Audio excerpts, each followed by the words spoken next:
Assalamu alaikum wa rahmatullahi wa barakatuh.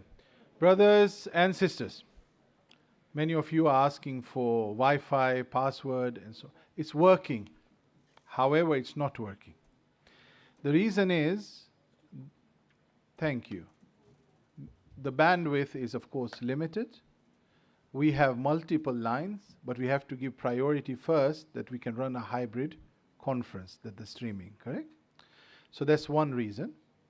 That doesn't mean that the same password and login credentials are not working, but I do guess when we sit idle, we all like to look at our stuff at the same time. So hence, because of the number of people. Then you may wonder why we have not fixed that. Well, the reason for that is because the fiber internet, which was supposed to be drawn in, was delayed. And I do agree with everyone that United Kingdom sometimes is not as modern as what many people think. Instead, we have got a 4G connection, and that's why it was. Now, I just wonder, before we start, we're going to start very, very soon, why is everyone so serious? Put smile, son, thank you very much. We've come into this meeting that we may disagree on many things on the specific, but then other people are saying, oh no, we agree on so many things. But at least we can agree on smiling, inshallah, okay? Alhamdulillah. I'm waiting just for the tech guys to say that we are ready, and we will be starting in maybe a few minutes. Thank you. Not more than that. Ahsan. Can I have a salawat, please?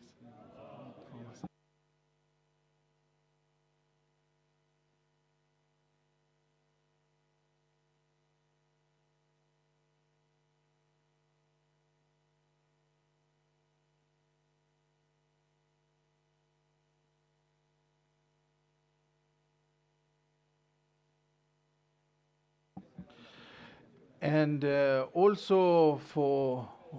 also recognize everyone, I do recognize we are a Shia Ithnashri community and the majority of here are Khojas.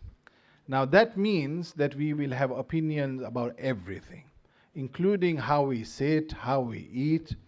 When it comes to the seating arrangements here, no, there has not been any plot. There has not been any thinking about boxing sardines in, nor has it been anything about putting certain people with certain people per se. No. If you look at the width of this hall, you will directly see that we quite have a record attendance, or near to, for a conference. MashaAllah, that's great. Now, there's another thing to be very humble about. We learn. We may have committed some mistakes here, we could have optimized differently. And what I'm saying, I would like everyone to come with your suggestions in the breaks. Can we have done it differently? Can we set up differently? I'm not committing that we'll change it tomorrow just like that. But I do commit that we're going to use this place many, many more times, okay? And that feedback is brilliant, and we will listen. But it doesn't mean that we'll be able to deliver on everyone, but if that's okay. Yeah? Thank you. Salawat, please.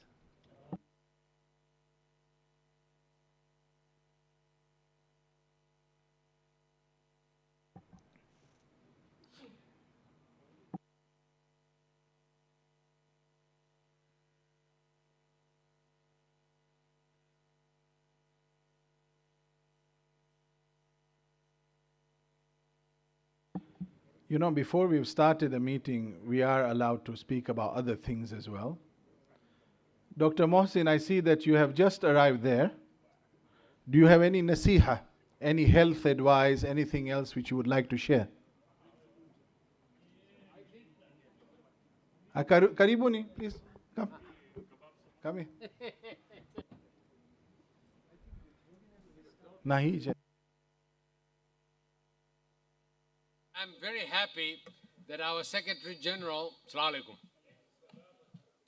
that our Secretary General recommended you guys smile. We have become the most serious community there is. Everybody has a long face and we're always in mourning. You should only cry when it's Azaya Hussein. Otherwise, I want you to be like Ali and laugh a lot. Because I just had some young people come and tell me that, can you hold some seminars about mental health? Because we are getting very depressed. Best solution for depression is laughter. And you can laugh a lot also, but people might think you're crazy, so do it in your bathroom or in your toilet or shower or when you're driving. But laughing gives endorphins. And also it creates great feeling inside, the oxytocin, like that Mahmoud Dalla was saying. So please laugh a lot, and whenever you are upset about any issue, because you will be today, say it with a smile. Salawat.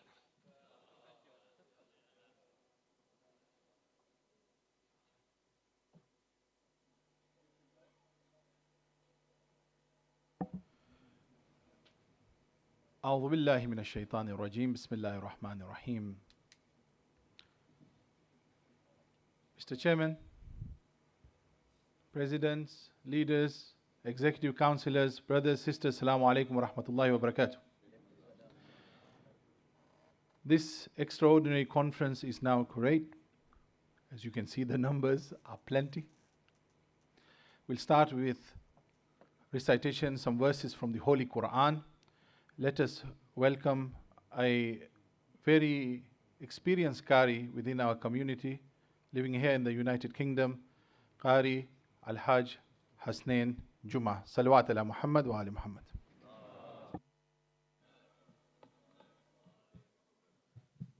إن الله وملائكته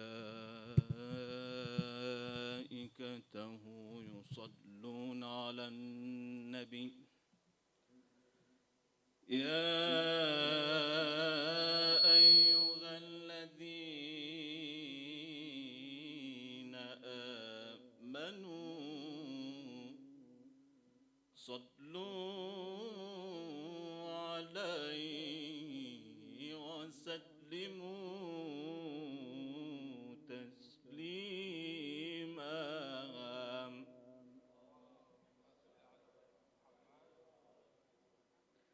أعوذ بالله من الشيطان الرجيم.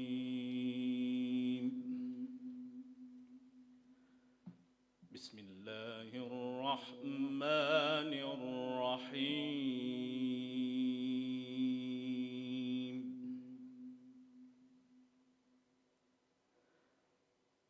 ولله ملك السماوات والأرض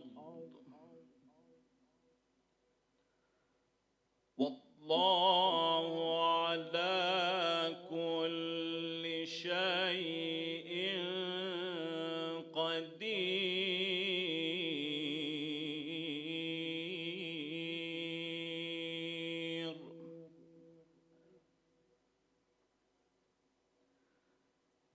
إن في خلق السماوات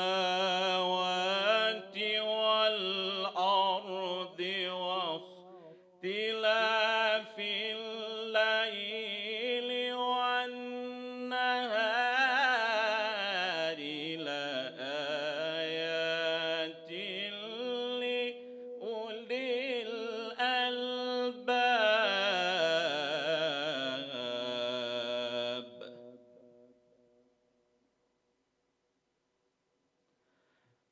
الذين يذكرون الله قياما وقعودا وعلى جنوبهم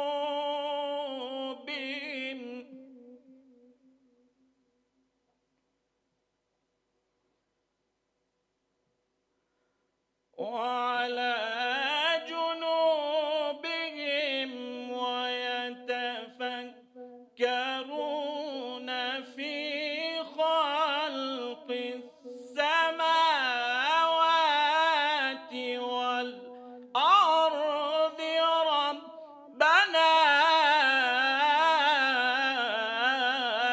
ما خلقت هذا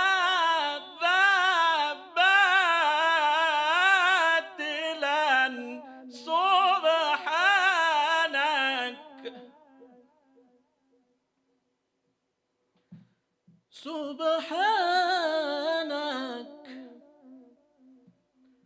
سبحانك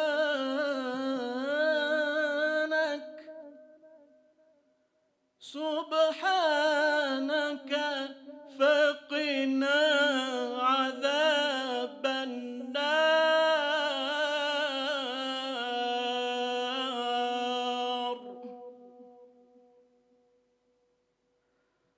ربنا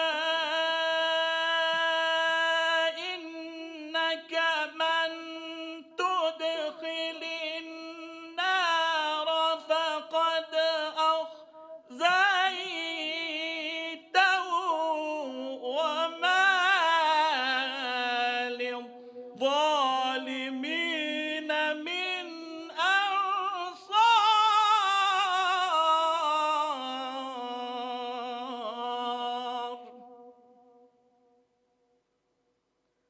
ربنا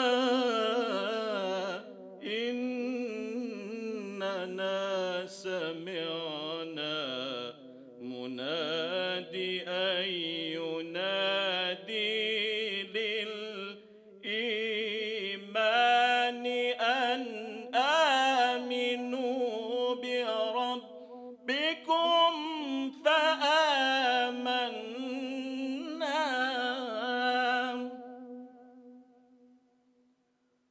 ربنا فاغفر لنا ذنوبنا وكفر عنا سيئاتنا وتوفنا مع الأبرار.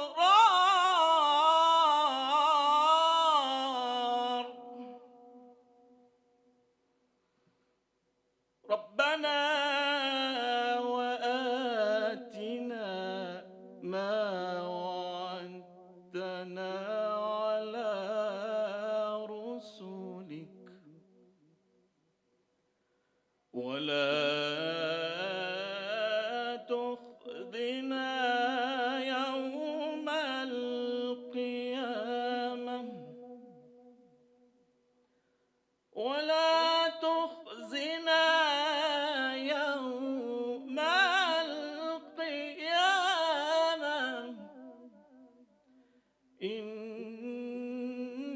إنك لا تخلف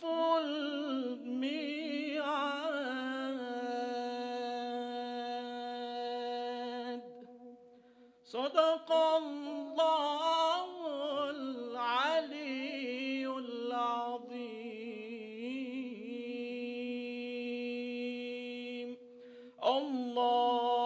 اللهم صل وسلم وزد وبارك على رسول الله وآله الأطهار. على رسول الله وآله الأطهار. رحم الله من قرأ سورة المباركة الفاتحة.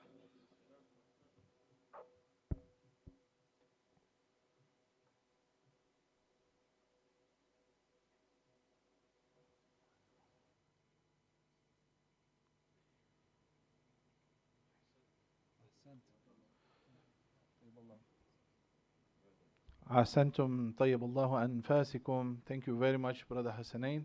May Allah subhanahu wa ta'ala expand your chest even further, and we have more opportunities to listen to the beautiful recitation from the Holy Quran, inshallah. Can we have salawat ala Muhammad wa ali Muhammad?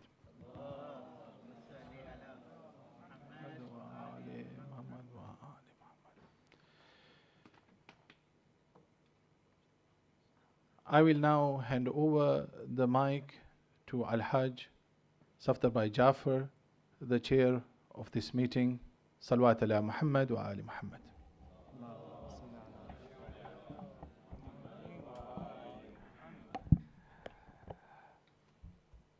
بسم الله الرحمن الرحيم.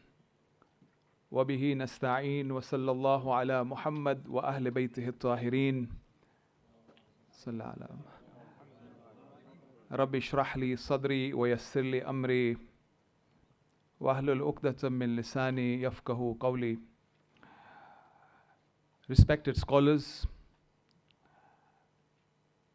regional leaders, executive councillors, respected delegates, invitees,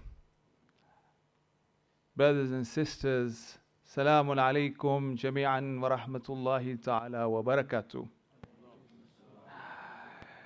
Let me begin with a very, very warm welcome to each and every one of you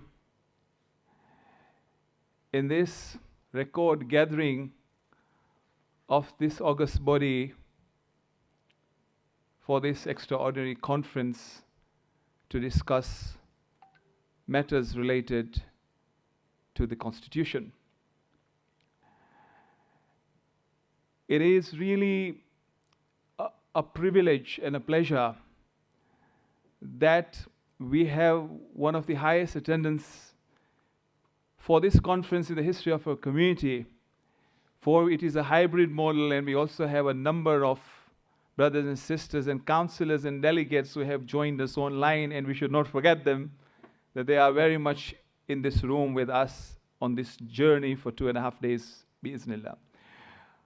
I want to begin by giving a little preamble, and I will request the AB team to place a brief presentation that I would like to talk through the history of our Constitution, because this is a very, very important conference that each and every one of us in this room have a huge responsibility to our community. If we go to the vision dating back in 1932, Marhum Abdul Hussain Sachedina in the Journal of Azad wrote that progress without reform and organization is difficult. We need a strong, fortified set of laws which should bring about order and discipline in all our Jamaats, big and small, and should open up the stifled path of progress and advancement. This has got to be our goal, and the easiest way to achieve is to form a central council of the Shia Ethnashi community in East Africa. That led to the vision of the establishment of Africa Federation. If we move on to the next slide, it was in July 1975, here in London, after the brainstorm of various leaders in Africa and in United Kingdom, where after the 72 exodus of Uganda, the community got scattered, that the idea germinated, was rather born, that we need a global organization, and hence it was 1976 in this country, in this city of London, where the first constitutional conference was organized that led to the World Federation's establishment. Let us remind ourselves of those elders of our community, the next slide, who deliberated and gave their sacrifice for this institution. October 15, 1976, the founders, and I've just extracted something from the inaugural address. Let me begin at the beginning. The concept of the World Federation dawned upon us by the events in Uganda. It is the crisis that brought us together. Crises are not a disaster, they are an opportunity. And we thank Allah subhanahu wa ta'ala that we passed the test and established this institution that now enters its 47th year, alhamdulillah. The next slide provides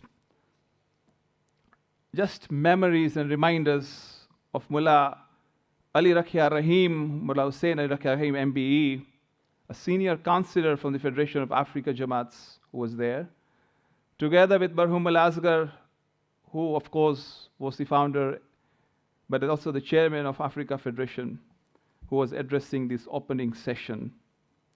Let us remember both this marhumeen and all the marhumeen who have played a prominent role as we develop this constitution with Al-Fatiha.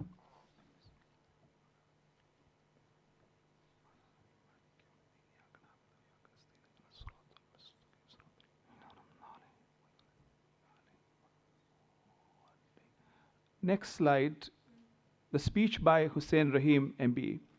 Our culture has always sprung up from our inherent ambition and desire to be closely associated with our brethren in faith and to share their joys, sorrows, and plights. And it was this instinct which inspired us to being knitted together wherever we lived in the form of Jamaat, which the Ithnashri Khojas have always considered to be the main blood artery of the community. Our institutions are our blood artery. We have got to work together to preserve our institutions eternally till the arrival of Imam Zamana Ajjalullah Ta'ala Farajuh Sharif. And our founding father, in his speech, made it very clear as to what this organization is for and what its services are for. He said, "It is not for me to go into the details of the various programs that the World Federation should embark upon. The task ahead is a difficult and heavy one.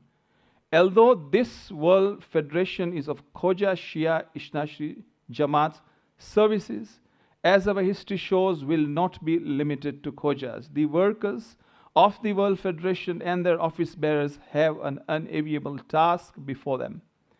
I pray to Allah that He in His infinite wisdom and mercy may guide the deliberations of this session and bless this, the World Federation of the Khoja Shia Ishashi Jamaat, so that we are able, in unity and with malice towards none and charity to all, to prove ourselves worthy of our aspirations." And I continue on this dua of marhum that we pray to Allah subhanahu wa ta'ala that may He bless this conference to be the one of the best conferences in the history of this community. On the next slide, I summarize to you the various conferences that have taken place in the history of our organization, the extraordinary conferences that were called upon for various requirements. As far as the constitutional conferences were concerned, 1976 London, 1976 London, 1990 London, 2002 London, 2003 Dubai, and the last one was 2010 in Birmingham, and of course leading to this particular constitutional conference here, inshallah, of course it should be 2023. Next slide. Things have changed. We now serve the entire globe with the ethos. And hence, in my very humble opinion, as we begin this conference, I would like to lay a few expectations with all humility and humbleness. Next slide, it's the last slide, promise you. That the Constitution has got to be fit for purpose. We are now living in this new world. It must align with our values and faith. I'm reminding myself and all of you.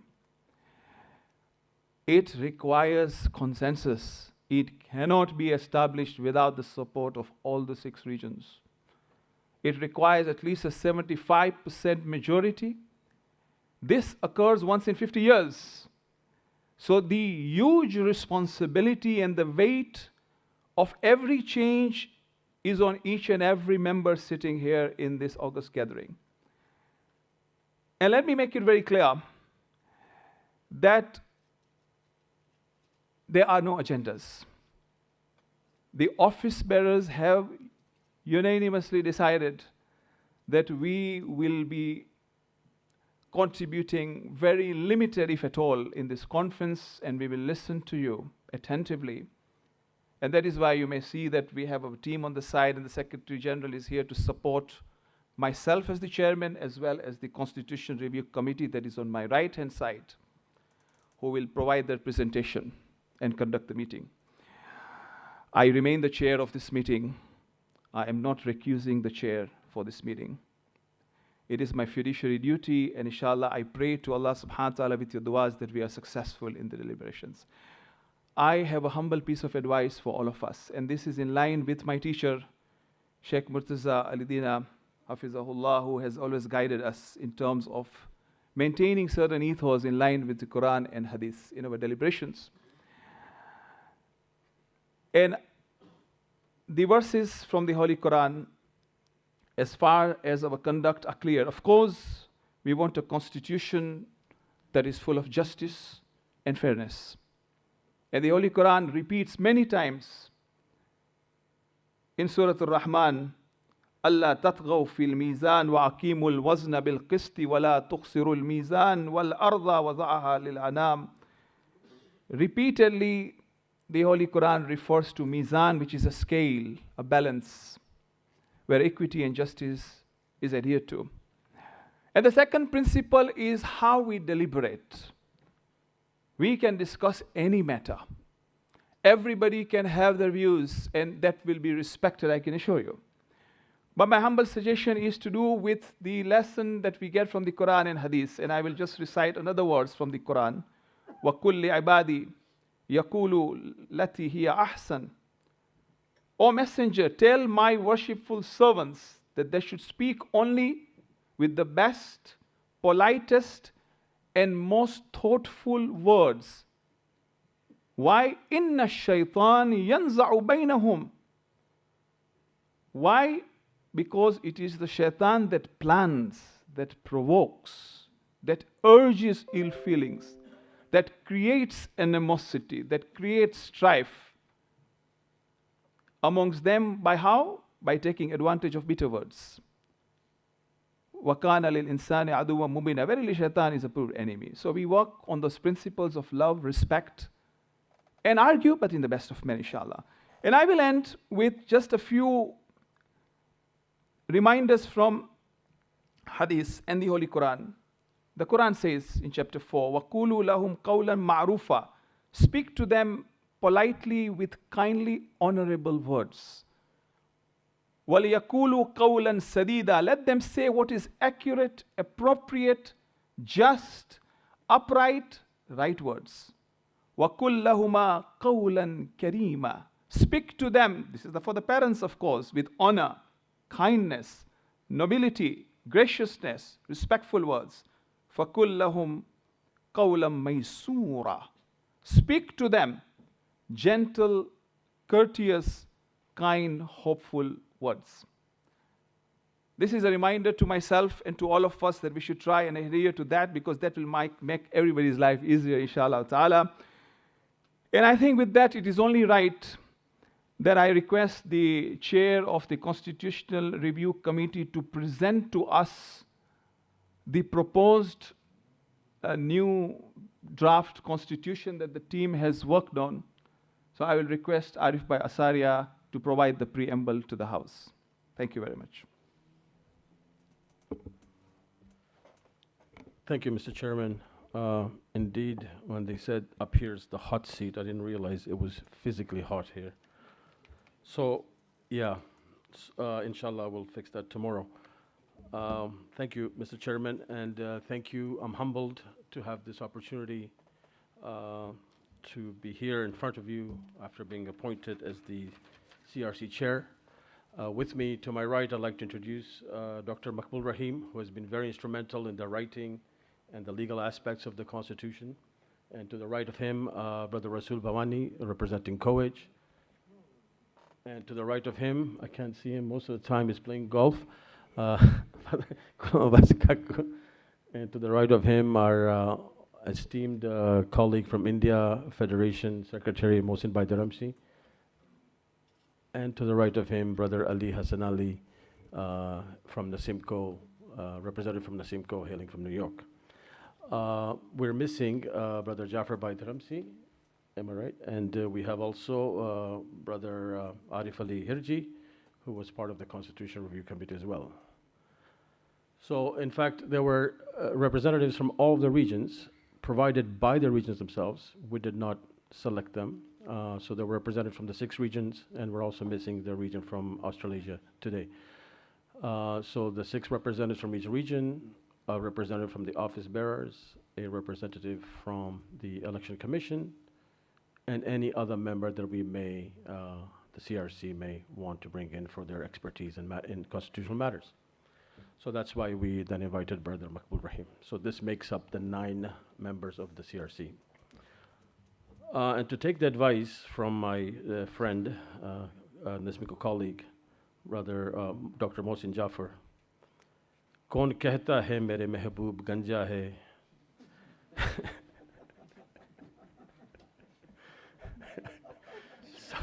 Smile नहीं आपने बोला था ना कौन कहता है मेरा महबूब गंजा है क्या कभी चांद के भी बाल हुआ करते हैं क्या बात कह दी आप That's not the one I asked you for, right? Mr. President. But, but getting in back to the task at hand and where we are in the inflection point of history, it reminds me, and following in the footsteps of my colleagues, presidents that spoke of the most famous Allama Iqbal, I searched and I searched and I found one that probably merits to be said here. वही है सहाब अमरोज़ जिसने अपनी हिम्मत से वही है सहाब अमरोज़ जिसने अपनी हिम्मत से ज़माने के समंदर से निकाला गौर फ़र्दा meaning only he is the man of the day who with his courage fetched pearl of the future from the ocean of present. So inshallah, and I would like to change it considering in today's time where we are to the second part to be changed, fetched only the people of the day to be more inclusive, who with their courage fetched the pearl of the future from the ocean of the present, inshallah. So we will attempt indeed to hear you, taking the lead from the chair. This is an inclusive conference. We have done a lot of work. We have put in a lot of hours, but we did it because we love this community, and we did it because we were given the opportunity to do so, and we feel humbled before you. And so we hope that you would take our workings in the most humility that we can present it, and that you could assist us, and inshallah getting to the level where we need to rise above the, shall we say, the table of today into the visionaries of the future, inshallah. So without further ado, I would like to present and also ask them to present themselves to you. To my right and going to, please present yourselves. Assalamu alaikum wa rahmatullahi wa barakatuh. It is indeed my great privilege, honor to be here in front of this very eminent and distinguished officials, guests, members of the community, and to be able to do whatever little I can do. I know there are eminent lawyers here, perhaps more eminent than me, and there are people who are more experienced. There are a lot of people with a lot of legal experience, other experience. But I accepted to be a co-opted member of the review committee in the last stages from October, in order to see what I could do, to see whether I can offer any particular ways forward. And this is a very humble attempt by us all, I speak here, to do that, to try to do that, very conscious of the fact that we really have a lot to learn from you guys, because you are the regional members, you are the stakeholders, you are the ones who have been running this particular organization for a very long time through EXCO and through conferences. So we have a lot of learning on our part to do. And this is the spirit in which we offer, at least from my point of view, we're offering this document, this work that we have done, knowing that, and in my own view, the work of constitutional reform is never a one-off thing. It's a continuous evolution. You learn and learn and learn as you go along. We learn from the mistakes, and we actually achieve that. So inshallah, with this very brief introductory comments, I present myself. I'm Maqbool Rahim. I have been a lawyer working for the Commonwealth Secretariat for a long time, doing lots and lots of projects in 35 countries with governments, some of them constitutional work, some of them mining and other things. And then, of course, I have been also a Crown Counsel in Tanzania itself, doing a lot of criminal work.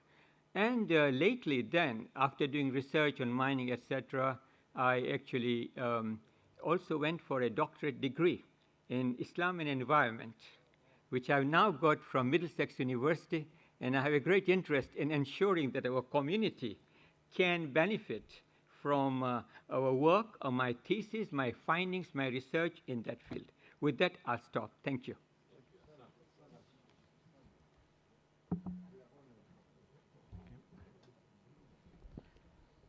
Bismillahirrahmanirrahim. Brothers and sisters, Assalamu alaikum. My name is Rasool Bamani, and I'm the Council of European Jamaat's representative on the CRC. Firstly, I'd like to thank my regional federation, the Council of European Jamaats, for appointing me on this board to represent College on this important task and showing the confidence in me. So thank you so much, guys. Appreciate it for that. And I hope I haven't disappointed you whilst we'll find out. Excellent. Good idea. Yeah, a comment that I was expecting. I want to. Also, I think it's true to say that this particular group of people were very diverse. And if anyone saw the last conference, they would have noticed that Arif Bhai and Abbas Ali and myself were on polar opposite ends of discussion. But throughout this process, over the 2 years, we actually realized that we're not poles apart. We got to know each other, and we started respecting each other's ideas, each other's views. And I think that was a good learning process for myself, that if you actually lock people together for a long period of time, you'll get good results. So that was it.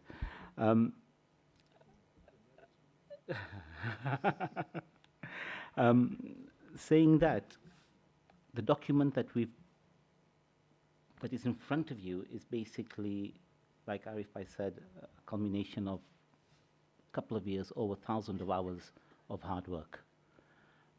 And we haven't all agreed to it.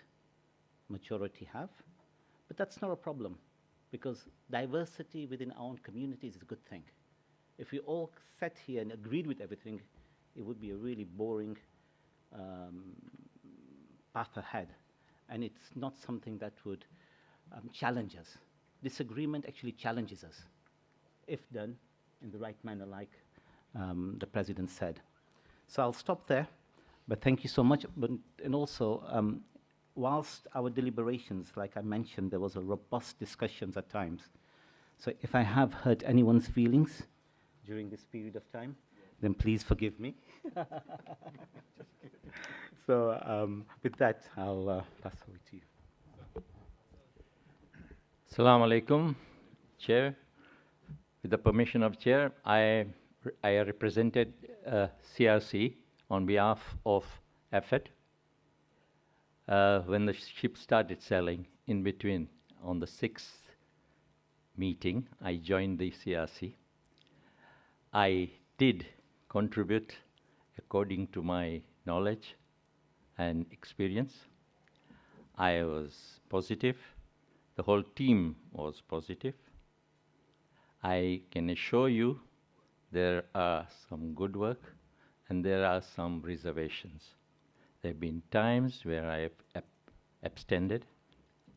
There have been times where I've objected, opposed. Right? With this, but the team itself were very positive in all their deliberation. And I can say it they all worked with the khulus they had. There was no hidden agenda when they were working. Right? And I would like to especially thank the Secretary, All Federation, Arif, and Arif Hirji, the Chair, who managed to get all communication delivered to us very in time. We had 34 meetings in total. And the only reservation I had, I lost 36 Saturdays of golf. Thank you. That's all.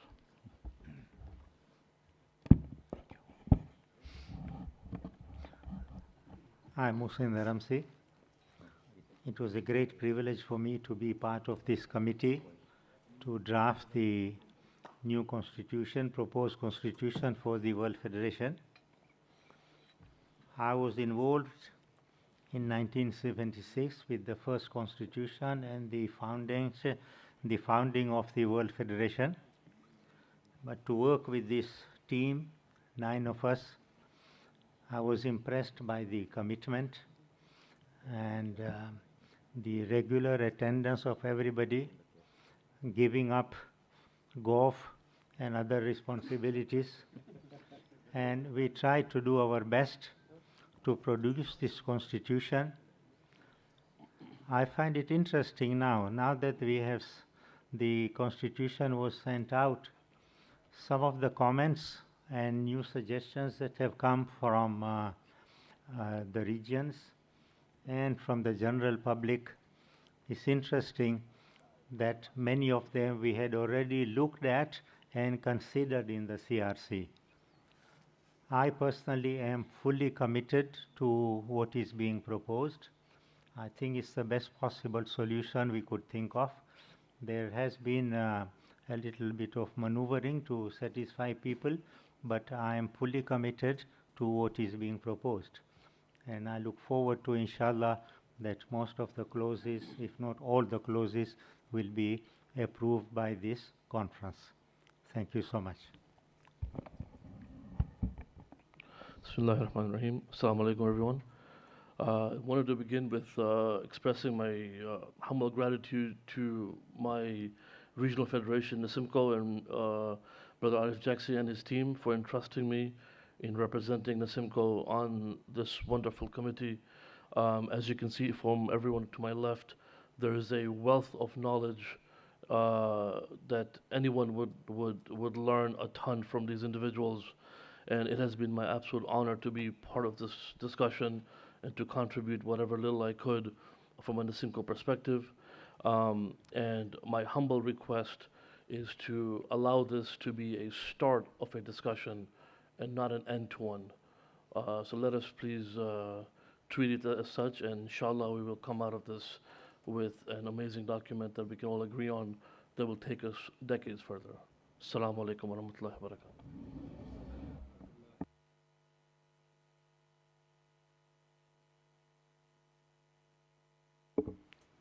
Yes, everybody knows Arif Ali Hirji, and if we were to itemize all that he does, we would probably be here for the next half an hour. So, in order to save time, if you allow, Mr. Secretary General, I wanted to first of all thank the members of the team. There's a lot of dedication, time away from family and other things that you normally do on your Saturdays or Sundays, midnight. I mean, the fact that we are members, time difference, Australia is at 3 o'clock in the morning. We're having a meeting. I'm from Costa Rica at this point in time at 6 o'clock in the morning and trying to meet.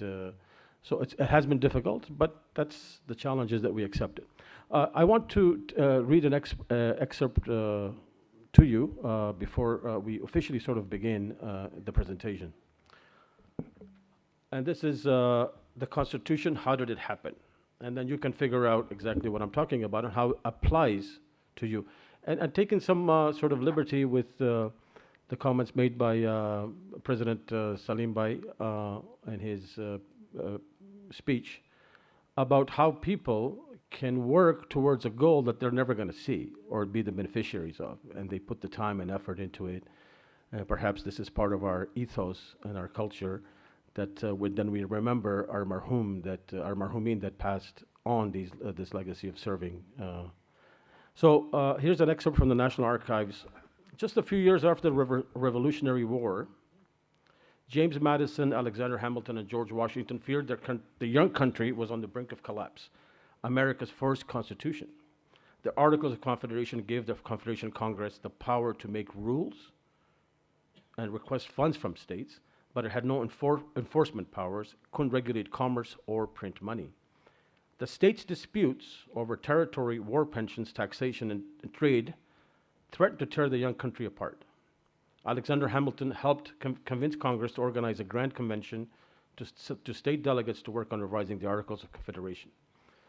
The Constitutional Convention assembled in Philadelphia in May of 1787. The delegates shuttered the windows of the State House and swore secrecy so they could speak freely. Although they had gathered to revise the Articles of Confederation, by mid-June they had decided to redesign the government. There was little agreement about what form it would take. One of the fiercest arguments was over congressional representation. Should it be based on population or divided equally amongst the states? The framers compromised by giving each state one representative for every 30,000 people in the House of Representatives and 2 representatives in the Senate. They agreed to count enslaved Africans as 3/5 of a person. They didn't even think about women. So slavery itself was a thorny question that was threatened to derail the Union. It was temporarily resolved when the delegates agreed that the state trade could continue until 1808. This we call in legal terminology as grandfathering. After 3 hot summers of equally heated debate, the delegates appointed a committee of detail to put its decisions into writing. Near the end of the convention, the Committee of Style and Arrangement needed it into its final form, condensing 23 articles into 7 in less than 4 days. On September 17, 1787, 38 delegates signed the Constitution.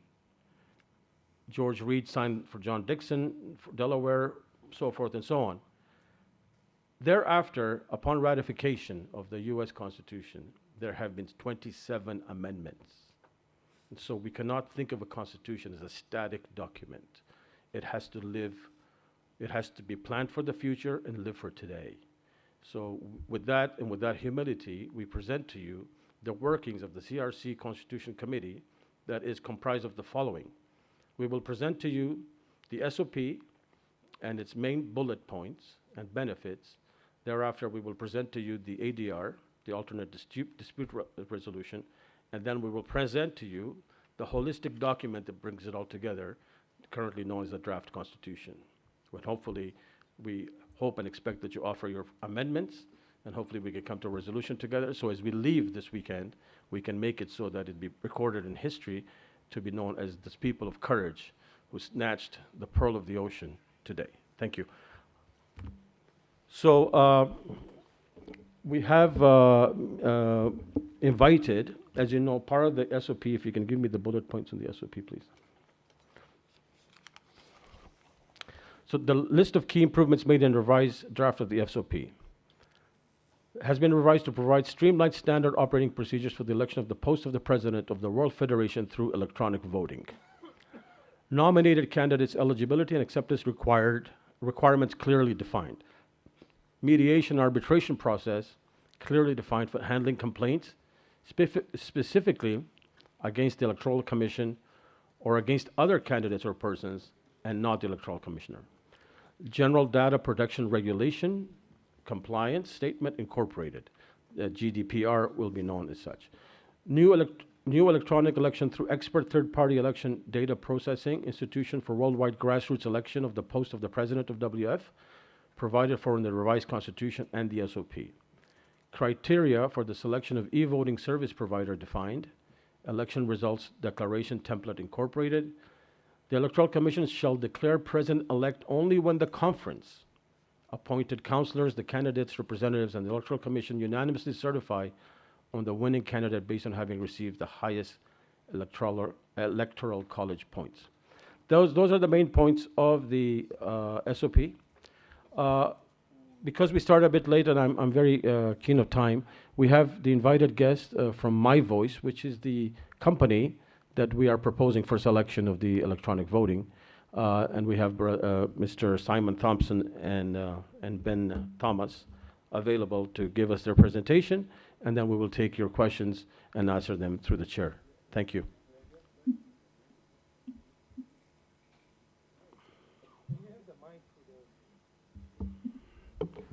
So we will take questions, if you don't mind, only for time.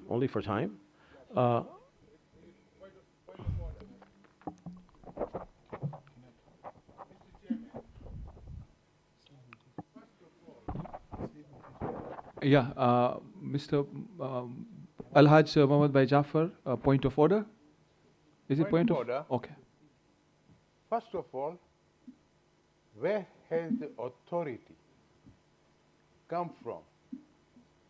Because also in ESCO of Sydney, objection was done that the resolution does not give you power to change the whole constitution. It was given a specific power to do SOP and on the presidential election.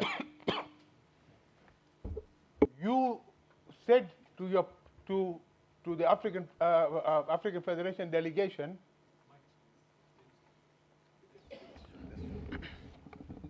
Yeah, please, if you can speak on the mic. Thank you. you said it to the African Federation that, oh, this is our way of thinking it. Now, did you take the things from the other what you call federations to say whether what does that authority, that resolution gives you? So I personally think that we are just going forward without first and foremost confirming that you had an authority to change the constitution the way you have done it. Thank you very much, Bhai Jafar. The resolution can be, if we get the resolution that we passed at the conference that was shown on the screen in Sydney, if we can put that on the screen, will be helpful. In the meantime, it is my understanding, and in fact this morning when we discussed the minutes at the EXCO, it was clear that there was deliberation done after Amin Bhai Nasur stated that his understanding was that that resolution meant only the SOP, and there were difference of opinions based on the resolution that was passed. And after deliberation of that, I did seek opinion from others at the Executive Council, and following that made a ruling based on consensus that the understanding was that both the SOP and the Constitution is part of the scope of this project. Thank you, Mr. Chair. Mr. Chairman. Is it point of order? Point of order. Okay. Mr. Chairman, can you put that resolution over everybody to see it, the people who are there today, and they are able to tell you that what that writing means, because there was a resolution and a minutes to that effect. After that, if it's proven today that they did not have authority beyond that, then the whole thing will be futile. Okay, Murabi, I have a suggestion. We have our external consultants who are here, they need to leave in 20 minutes. Considering that this consensus that SOP is part of the scope, I suggest let's discuss SOP now, and then we can come back to your point, yeah? Thank you. Jazakallah. Second thing, Mr. Chairman, please. He has only before you give away the whole secret or the orders, our whole data to a third party. No, that discussion will follow after the presentation. Please, Murabi. Okay. Please, I appreciate. I will give all the time to you to discuss that. Let them present. They will go away. We will continue our discussion. Thank you so much. Okay, so, thank you, Mr. Chair. So we're inviting Mr. Simon Thompson. He represents the company My Voice.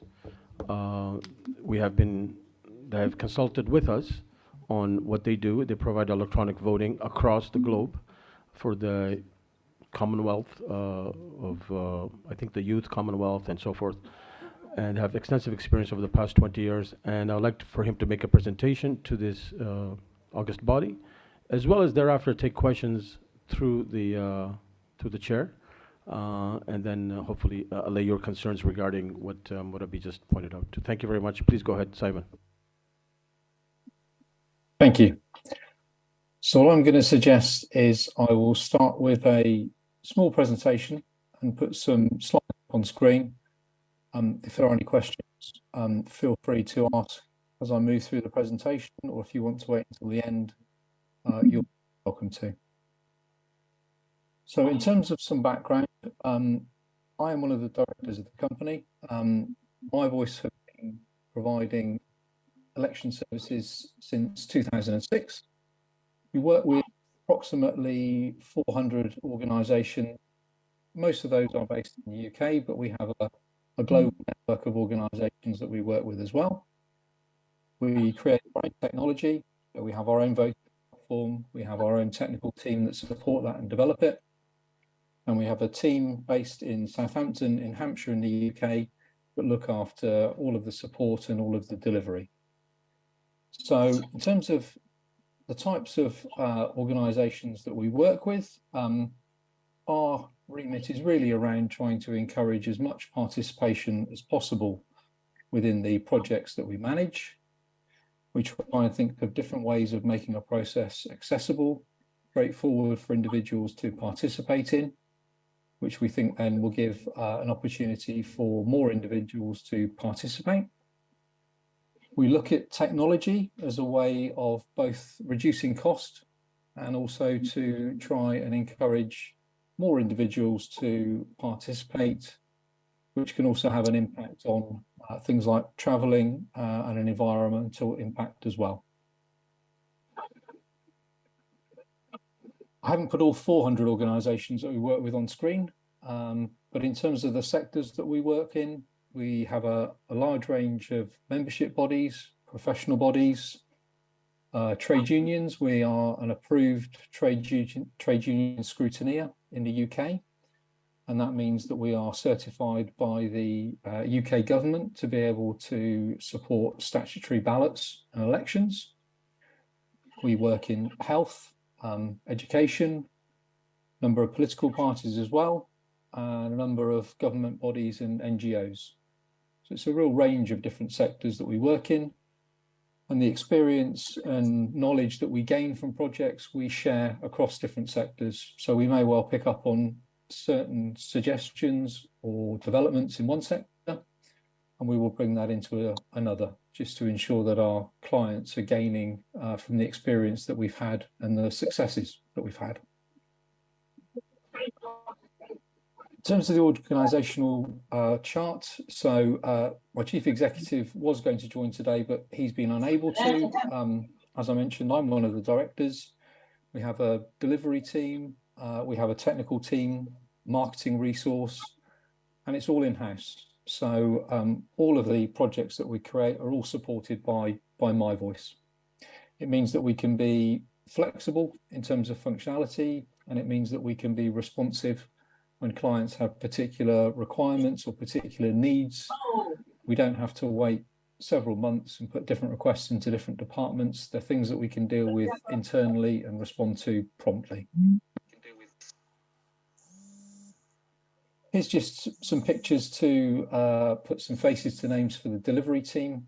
These individuals are based in our Southampton head office, and they would be working alongside myself, Ben Thomas or Tony Slater, who tend to head up the projects, and then our colleagues in the delivery team help us actually with getting the project live and ensuring that any requests from clients or members during the process are dealt with promptly as well. In terms of our principles around getting a project live, we tend to use our own experienced account managers, so that would generally be one of the senior directors, plus then a contact from the delivery team. We produce timelines and information to clients to ensure that everybody knows the key tasks and the key dates. All of our information is checked by at least 2 members of staff before it's shared with clients. So we like to think that we can pick up any discrepancies, anything that needs to be changed prior to it being shared with clients. So we will always have a process of at least 2 members of staff checking information before it's sent outside the office. And the support itself is, again, internally delivered by the team in Southampton. We can take support calls via email, over the phone, or through any of the voting pages or nomination sites that we create. The system that we use for logging our support calls is called Front. And what that means is that we can actually share information very easily with clients. It also means that we can track a request through to resolution very easily.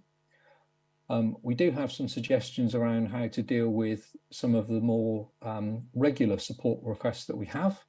And that's generally around either a technical issue or potentially a reissuing of voting information.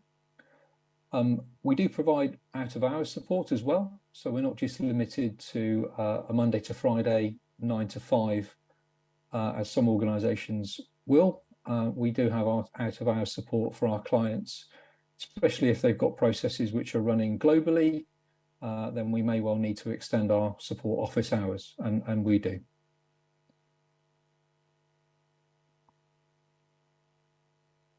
Oh, apologies, my slideshow appears to have stopped working. Sorry about that.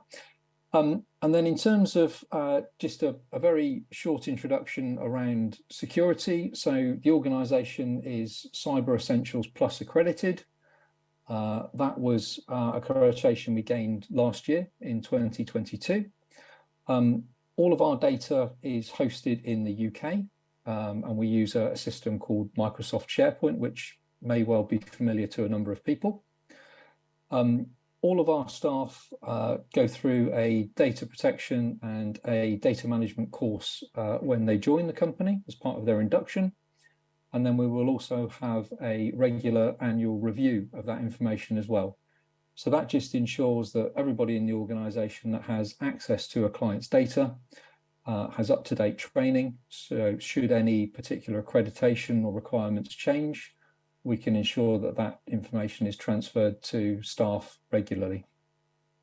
When it comes to sharing data between MyVoice and our clients, the system that we would normally use would be Microsoft SharePoint, which is a secure process that we use for transferring sensitive data.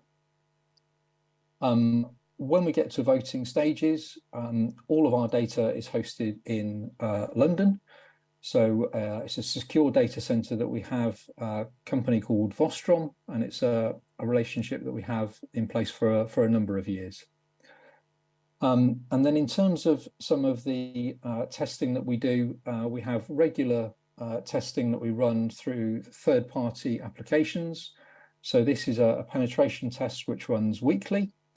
That really looks at ensuring that there's not any particular issues with denial of service penetration tests. We have an organisation that runs that for us. And we also have our Cloudflare software running as well. And that enables us, should we be running a particularly high profile or sensitive process, we can actually manage the number of requests that come into our voting platform. So there are different ways that we can respond to clients that feel they may have a particularly high profile or a sensitive process, which may be perhaps more open to individuals trying to knock over our system or potentially influence it. There are different ways that we can deal with that in advance rather than having to wait until those things occur. And that really was, I'm afraid, a very quick run through, a little bit of information on the organisation and the staff, some of our security setups and processes. I hope that's been useful for those that don't know us, and I'm quite happy to go back to the chair for any questions or deal with anything else that you'd like me to be involved with. Thank you very much, Simon. I'm going to ask for any questions from those that are online and those that are here. So I don't have a view of the online, but in the meantime, Brother Zahir Abbas and Dr. Maulidina after. Thank you. Very nice presentation, and your introduction was really heartwarming. Arif Bhai Asaria. I wanted to ask, he was Simon, right? The guy who presented it? Yeah, Simon. That is there a provision or technology in their company for manual voting? For example, let's say in a certain Jamaat in the world, maybe some people are elderly, they can't access like Gmail or online. So do they have a system where they have devices where the registration is manual as it is now, but the ballot box is electronic? For example, like candidate 1, 2, 3, something along those lines. Yeah, thank you. Yes, so we have in place a system. This is what we refer to as a connected polling station. So it would function perhaps as a traditional polling station that you might be familiar with. Individuals wishing to vote would attend the venue. They would go through a registration process, but rather than issuing them with a paper form that they would fill in and return, they would have an opportunity to use a connected device and, using the details that they've been provided with, access the ballot and then vote electronically. So it very much follows, as I said, really a traditional polling station, but you're not issuing paper forms for completion. Instead, you're inviting individuals, once they've gone through that registration process and been verified, they're then having an opportunity to use a connected device to vote on. Okay, thank you, Mr. Simon. My question is that...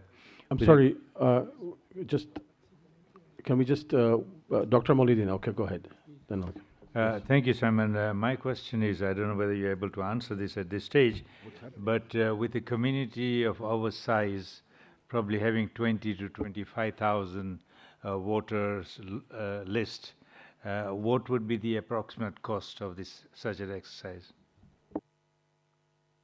That's something that we've spoken to the World Federation about. And in terms of the electorate size, we do work with some very large organisations that might have hundreds of thousands of voters, where we also work with some organisations that have maybe a dozen voters.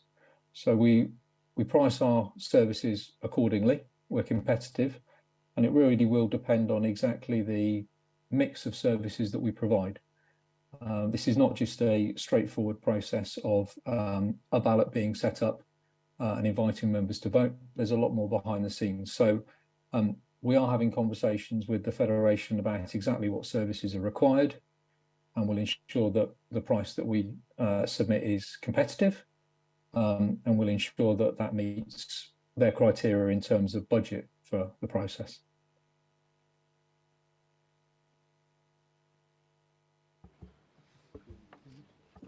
Go ahead. Thank you. Simon, I've got two questions around the system. You said the data, everything is stored in Hampshire, UK.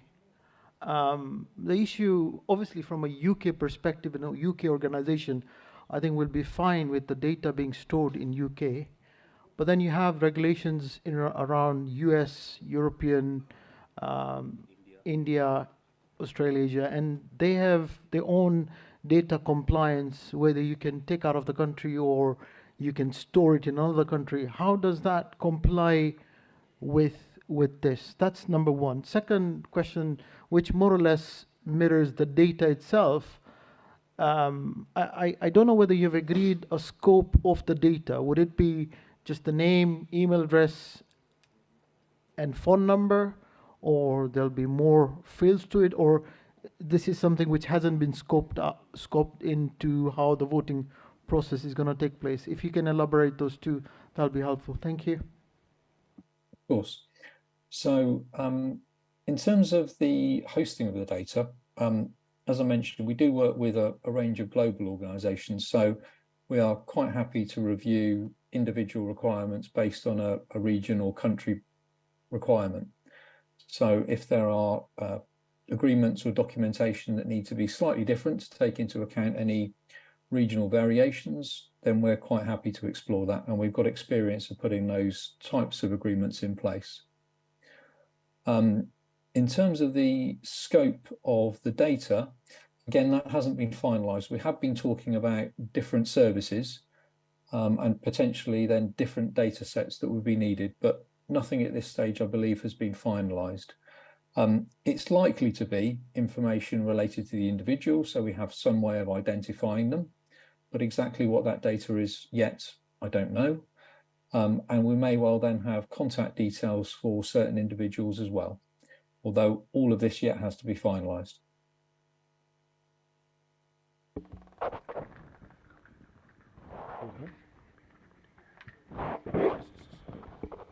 For those people that are online, just put SSS in your chat so that you can be listed. And that's basically the conference rules or the rules that have been adopted by the office bearers or the IT team. And anybody else here at the physical conference will have a question? No? Okay. So we'll move on to online. Who's online? Brother Javed Sharaf, please go ahead.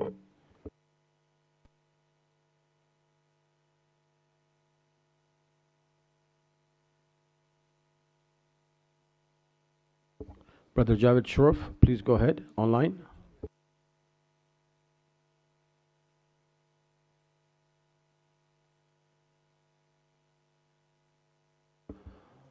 Assalamu alaikum.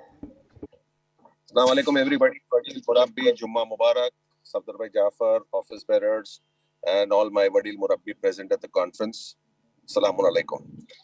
There are two major concerns which were being discussed right now. Am I audible? Hello? Am I audible? Yes, you are. You are. Okay. So, as rightly put up by our Murabbi, that whether India, Australia, or XYZ continent, I have one small question that when we have already been facing problems with our country with the election concept, which has been diverted from your physical voting, that is ballot voting, to an automatized mode, you see. Similarly, as Dr. Mauladin Asab very rightly put up, that we are a community of 20-25,000 and various regions, but our count is not that big region-wise. So will it be very cost-effective? A. Second, the very valid question put up was the documentation, whether documentation will give us full-proof transparency in the election process. And number three, transportation of data. And number four, whether it is, we can have both the systems together. That is, your putting up of ballot paper, which Jamaats want to have it because Mohsin Bhai is there, and Mohsin Bhai Burampi will explain to you, there are certain Jamaats which has only 18 members. Now, 18 members, 20 members, 45 members, 100 members, they are also federation members. Now, whether it's going to be really practical or we can have a ballot voting, and there are certain Jamaats which have got 2,000 members, polling members. So this has to be really, and the distance between them is also quite a bit. So I would like Mohsin Bhai also to throw some light on this, and I would like the conference to consider this four primary questions, whether, if at all we are considering the first three, we are going ahead with the process, then the fourth one should definitely be considered. That's my point of thought. Yes. Thank you. Thank you, Jawad Bhai. Thank you, Javed Bhai. Please go ahead, Simon. As many of those as you can. For those that you cannot, perhaps, if I can just get order in the conference, please. If I can get order in the conference, unless you have another shairi to share with us. Later. You're going to make this fun, yeah? I'm just feeling sorry for Simon, that's all. Okay. No. Come on. Okay. So Simon, if you can tackle any of those, and the ones that you can't, and then you just leave it on because we want to make good use of your time. So please go ahead with the ones that you can, and then let me know to move on. Of course. So I think the questions that I can refer to, we've spoken about cost, and I think that's possibly a question to take offline. We have been talking to the Federation about supporting elections at all Jamaats, so regardless of electorate size. So I think that's something that is currently being discussed. In terms of the transparency of data, we have been asked to provide various different access of data to your independent observers. So there is an opportunity for us to provide various different levels of data. And again, that's yet to be decided upon, but certainly the process will be, my voice potentially will be acting as the independent scrutineer. So all of the voting, all of the votes cast will be recorded by us. And then the results of that will be shared with the Federation, again, yet to be decided who those individuals are, and yet to be decided exactly what data is to be shared. But certainly there is various different levels of information that we capture, and therefore there will be various different levels of information that we can report on. And in terms of the systems themselves, again, I think this possibly relates to an earlier question. What we're suggesting is that individuals can attend a physical location. They can go through a registration or verification process, but rather than issuing a paper form for completion and return, actually what would be happening was the individuals would be using a connected device. They would be voting online, and that vote would be recorded by my voice. I think from those questions that I've written down, I think I'm comfortable responding to those, and I'll probably leave the other items for the chair to pick up, if that's okay. Yeah, thank you, Simon. In order to, again, make full use of your time, I know you have to leave soon. We have the next brother, Arif Jaksi, president of Nasimco. Thank you. Hi, Simon. Thank you for all that information. What information do you require for us to get to that voting process? What data do you collect? In terms of being able to, sorry, if I could ask for clarification, in terms of individuals being able to vote, or for us to get to the stage where we're ready for the process to begin? Where we are able to vote. So what information do you collect for us to have the members ready to place that button? So again, this is currently under discussion, but what we have been looking at the moment is a method where we can really create a consistent code that works for members, whether they're voting remotely, by text message, email, and also those members who are voting in person. So what we've currently been discussing are the following data fields. So we've been looking at first name, middle name, surname, and also date of birth.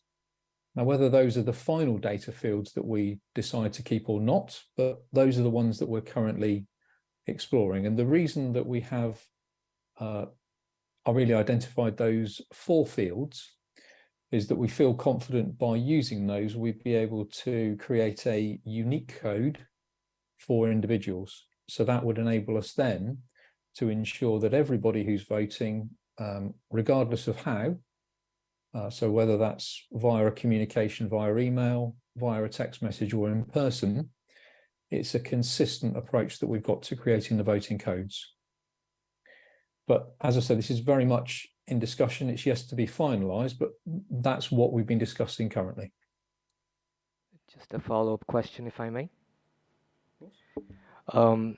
Is there a way for the regional federations to provide you with a code so that that would be identified on our end, as opposed to us giving us our first and last name and date of birth? We would collect that data on our regional federation level. We would give you a code that would represent that, so that that data does not get transferred to the third party or yourselves. We haven't explored that method, no. We very much explored actually creating a code using data that you have in your members' records. So that's an option that's possible? Well, we do have other processes where we issue voting codes that the My Voice platform generates. So that is a different way of authenticating voters with our voting platform. But that isn't what we've been discussing currently with the Federation.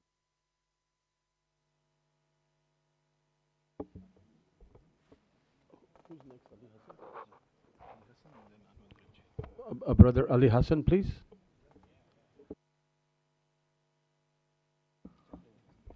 I think the president of Nasimco covered my point already, so I'll allow it. Thanks.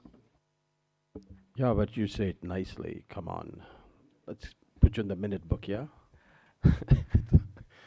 You'll be remembered in the Constitutional Conference 2023. I think this is just the start of 2.5 days, so I think there's a lot more to say. Okay. Thanks. All right. Dr. Anwar Danji.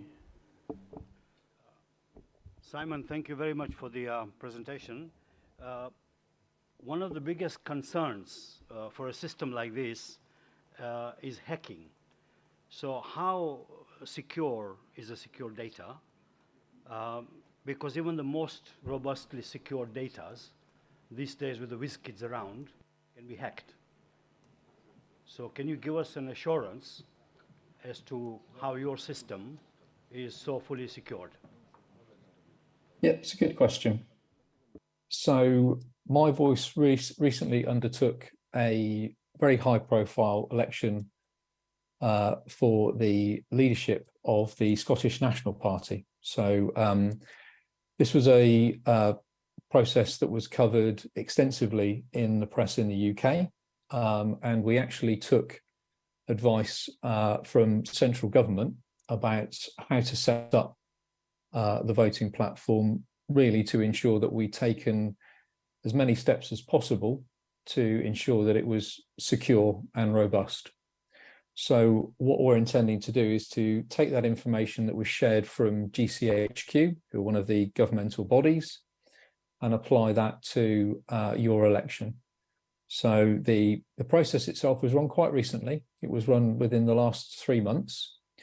So there may well be some other improvements that we can use, but our suggestion is really to take that learning that we had from GCHQ and applied to the Scottish National Party leadership election and utilise that technology for running your own election. So I would hope we would have the same results as we did for that particular project I've referenced. It was very high profile, but it was very successful. So I think we can take some really reasonable steps to ensure that the process is as secure as we can make it.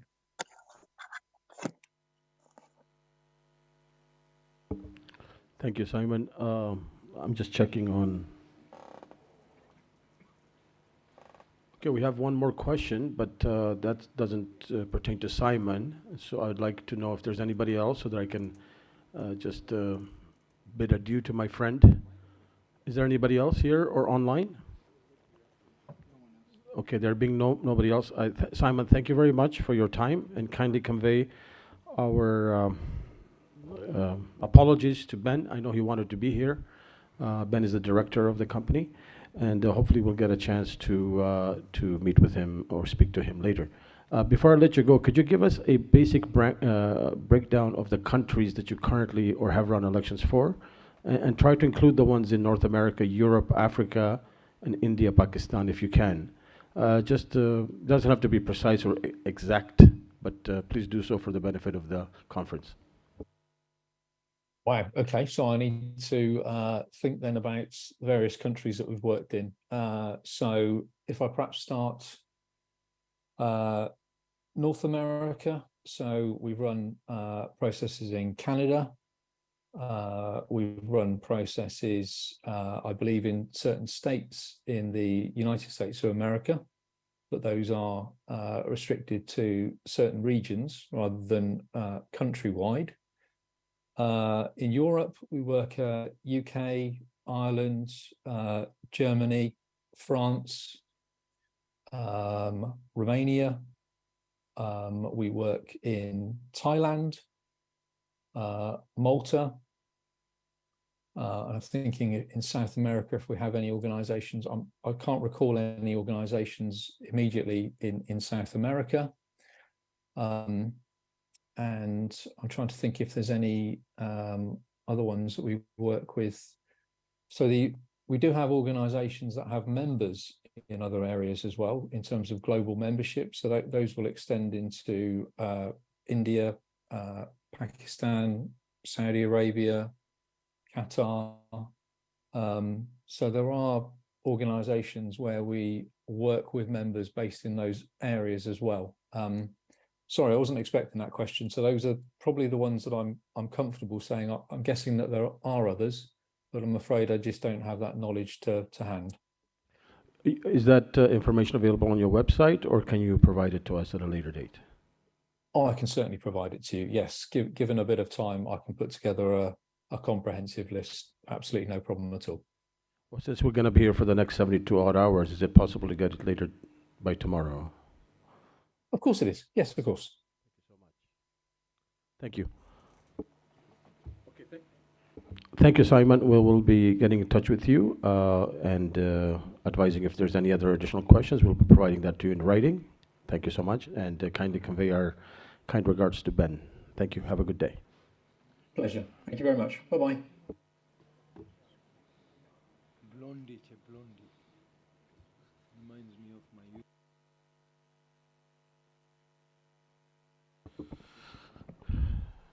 youth. Just one moment here. There are some people, logistically, who have trying to get into the Zoom room, and I know that some have said to the respective Secretary Generals and so forth that they can't get in. They are in the rooms, but they need to show their names. You can't just have Zoom user. So put your names in the settings, and then we will let them in. Because why? This is verification. So if you can do that, please. Thank you, Hassan. Thank you, Arif Ali. We have a question from Akil Bahirji. Assalamu alaikum jami'an. Mr. Chairman, I have 5 questions. I could not ask this question when on his presence. The first question is, how was the selection done? Was there a selection process? Number 3, did WF ask other organizations who offer similar service to provide report? What is the cost involved? Number 5, don't we have from our own community such service? Thank you.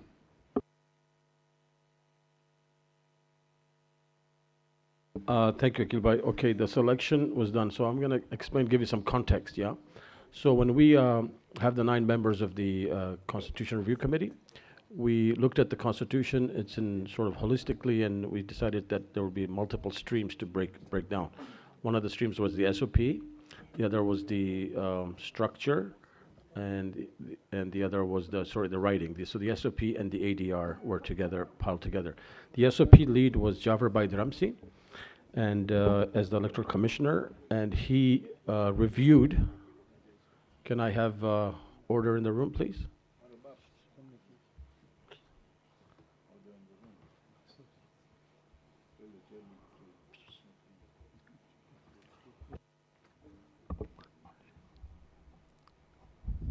Yeah, please. I will really appreciate if we can have one man, one voice. That would be helpful to conduct. I know people are keen to talk to each other. Please do so. There is a lobby on the other side. Yeah, I will. Point noted. Yeah.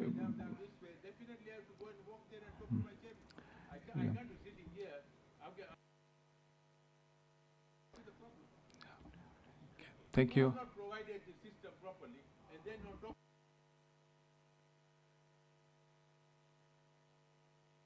Okay, if we can please continue. Who is next?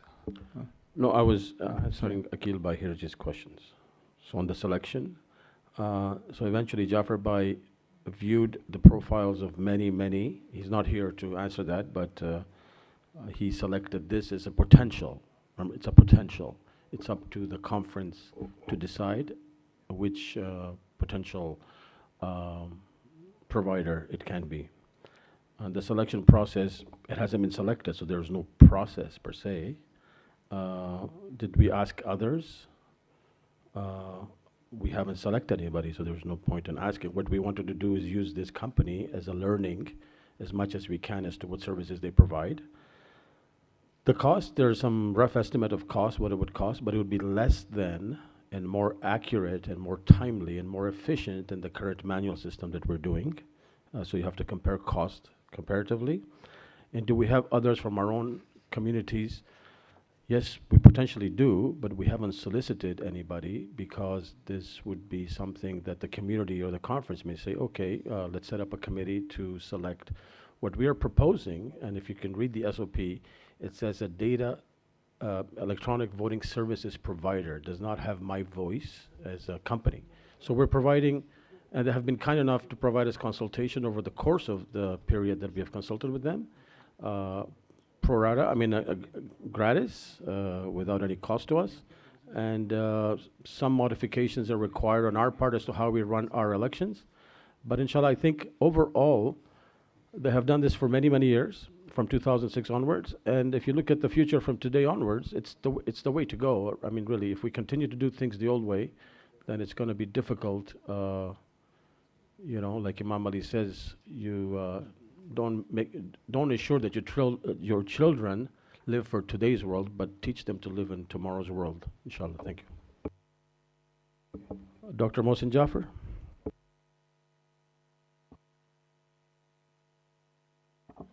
Oh, Brother Arif, we thank you and your team for a lot of effort, energy, and time invested.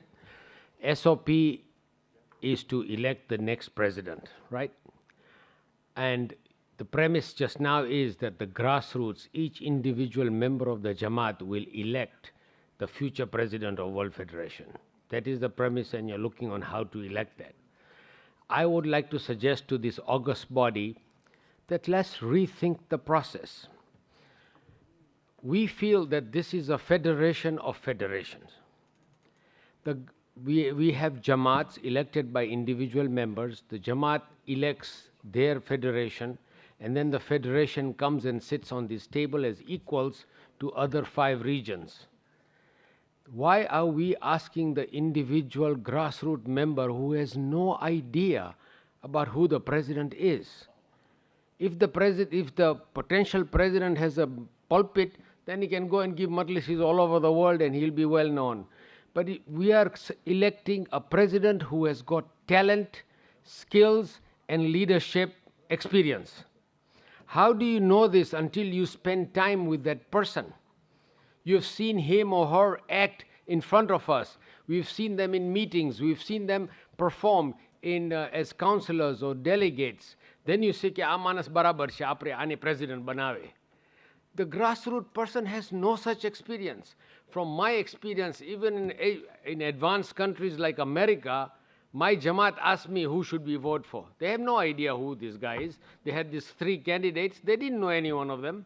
They asked me, and I told them, this candidate has got this possibilities, this one, this one, this one, and you choose. And I told them how to choose, how to select based on their track record. But they had a reference, somebody who had seen these 3 people in action. But not all Jamaats do that, and we have seen in the fiasco of what happened in Gujarat, where dead people voted, where they had coercion, because if you got a strong man there, he coerces his Jamaat to elect somebody they want. So what I'm requesting this august body to rethink. When the federation was made, we had delegates electing our president. It was much later it was changed because it was expedient for whatever reason. Why don't we go back to saying that this is a federation of federations and let the delegates, or even if you want to go further down, let the Jamaats, you've got 500 Jamaats in Africa, in World Federation, let the 500 Jamaats vote and see where the chips fall. That's my suggestion. Thank you. Thank you, Dr. Mohsin. This was actually discussed at length in the Constitution Review Committee with respect to grassroots voting or conference voting. Now, if you think about it, let's take a look at this table or this conference. We don't have equal representation yet of those that are affected by the choices that we make at conference. For example, not all federations allow same equality across the board. Well, that's a consideration. I mean, that's a consideration, because if we want to go on the routing to say, okay, the men will decide what the community wants, that's fine. That's what the conference can decide that. But we don't have a level playing field per se amongst all regions as to with respect to the members that they selected conference. And if the conference decides that they want to elect the next president, so be it. The other consideration was the disconnect over a 3-year study that WF did over the disconnect between the WF and the grassroots. If there has to be a connection, there was like no awareness of what the WF does. Perhaps your point is to make the region stronger, make the WF stronger, sorry, make the region stronger, the Jamaat stronger, and the WF stronger. We've only taken the current modus operandi to say, how do we make the current process better? Because for me, as a person, I always believe in direct voting. That would be me. But the committee also deliberated and decided by majority that that is what they would like to recommend.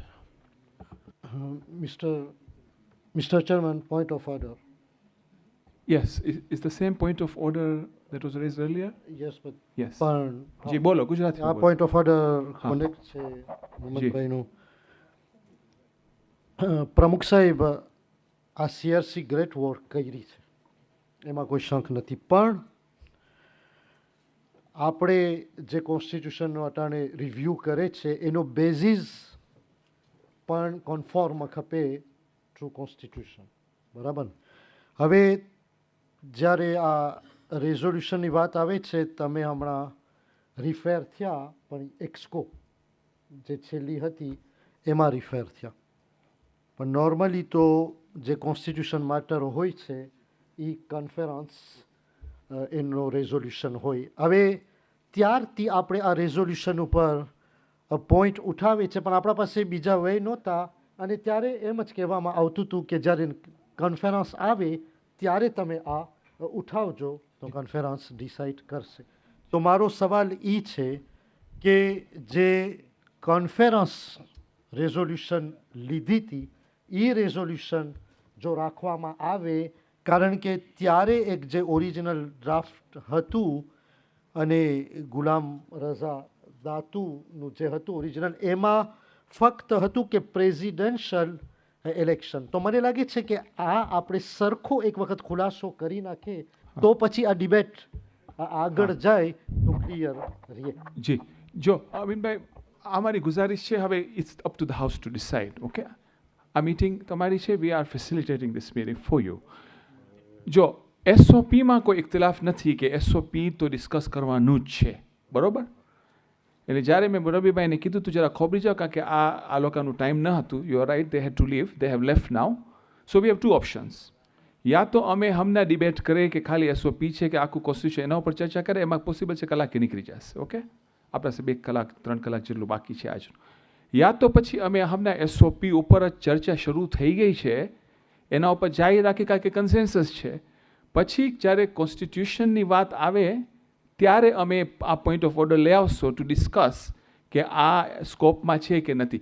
તમારો ફેસલો છે, તમે નક્કી કરો આ બેમાંથી તમને શું ખપે છે.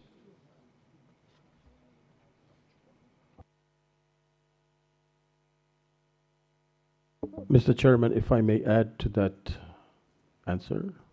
Yes. Mr. Chairman, on the paragraph where it says, it is hereby resolved that a Constitution Review Committee, CRC, be formed to conduct a thorough review of the WF Constitution and the standard operating procedure. And means both. And in the preamble, it says the Internal Dispute Resolution Committee be formed, which then requires to have a document in terms of reference.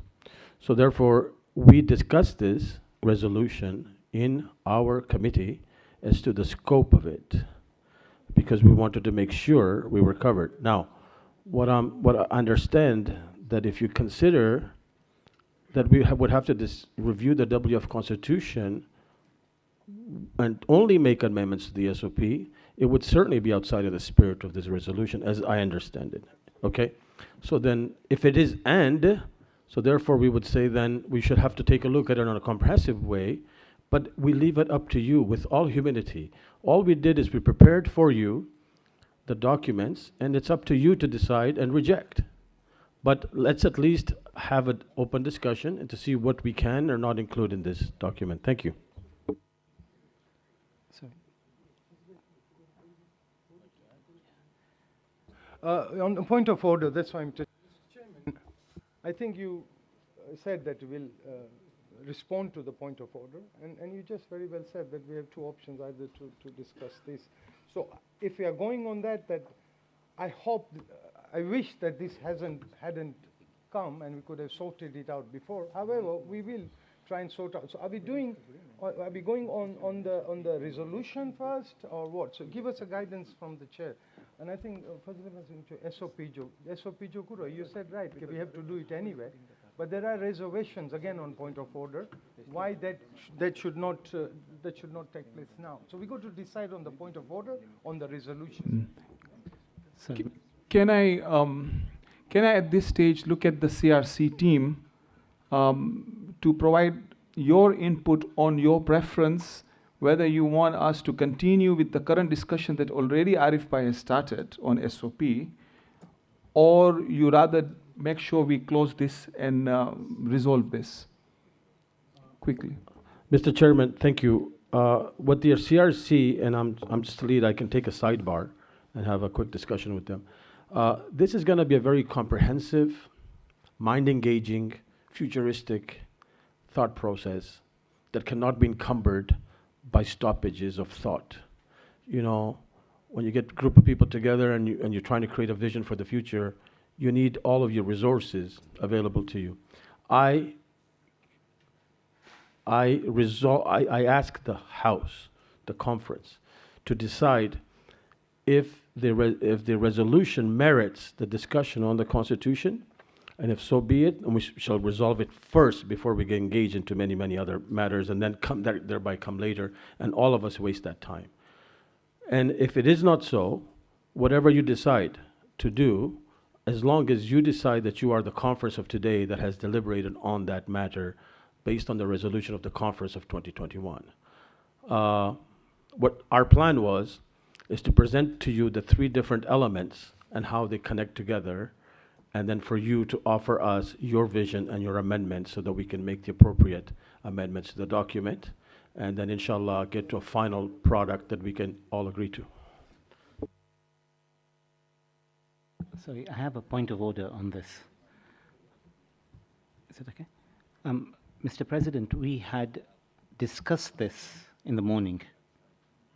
This whole, I think, Africa Federation came in late. And the issue was that in the minutes, it was addressed that the chair made a ruling, and I think it was then decided that the chair doesn't have that authority to make a ruling. It's the EXCO. It's a conference resolution, and the interpretation of the conference resolution in between conferences is the EXCO. The President then informed us that in Australia, that discussion took place at the EXCO level, and the EXCO then guided him to make that ruling. Now, okay, so now let's clarify that. That's the point of order that I want to make. Because look, this is the supreme body of this organization. This body has to decide on this matter ultimately. So I think let us take a few more points and then we can decide on the way forward. Yeah? Yeah. You want to break? Okay. Okay. Can I just say how the list looks like so everyone knows so far? And if you are missed, then you put your hands up, please. So next one is Murtaza by Kanani. Then there is online Abul Hassan by Kokal. Then thereafter is Shahid by Murji.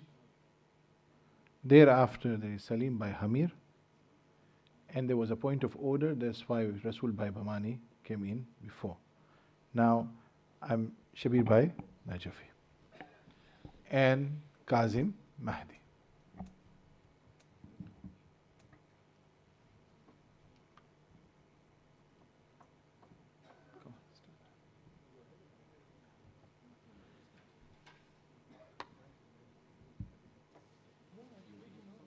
No? Mohsin. What?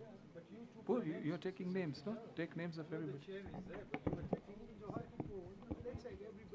Of course, of course, of course.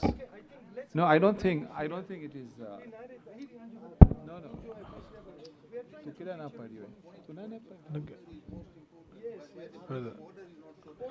No, no. Okay, we are still on the point of order, so let us continue on the list of people. Mohsin Bhai Kanji's name is already there on the spreadsheet. Yes, of course he will get a chance. He's a delegate. He's entitled to. So let's move on, please. Who is next, please? No, please. Who is next? We are on point of order. Yeah. Next is Murtaza Kanani. Okay. Murtaza Bhai Kanani? Okay. Well, who is after you? We have to be fair. Yeah. We are on point of order. We are on point of order now. So, no, that's fine. I don't mind Mohsin Bhai to go first. I have no issues with anybody going first, but we have to follow the order that the Secretary General has recorded on his spreadsheet. Let us be fair.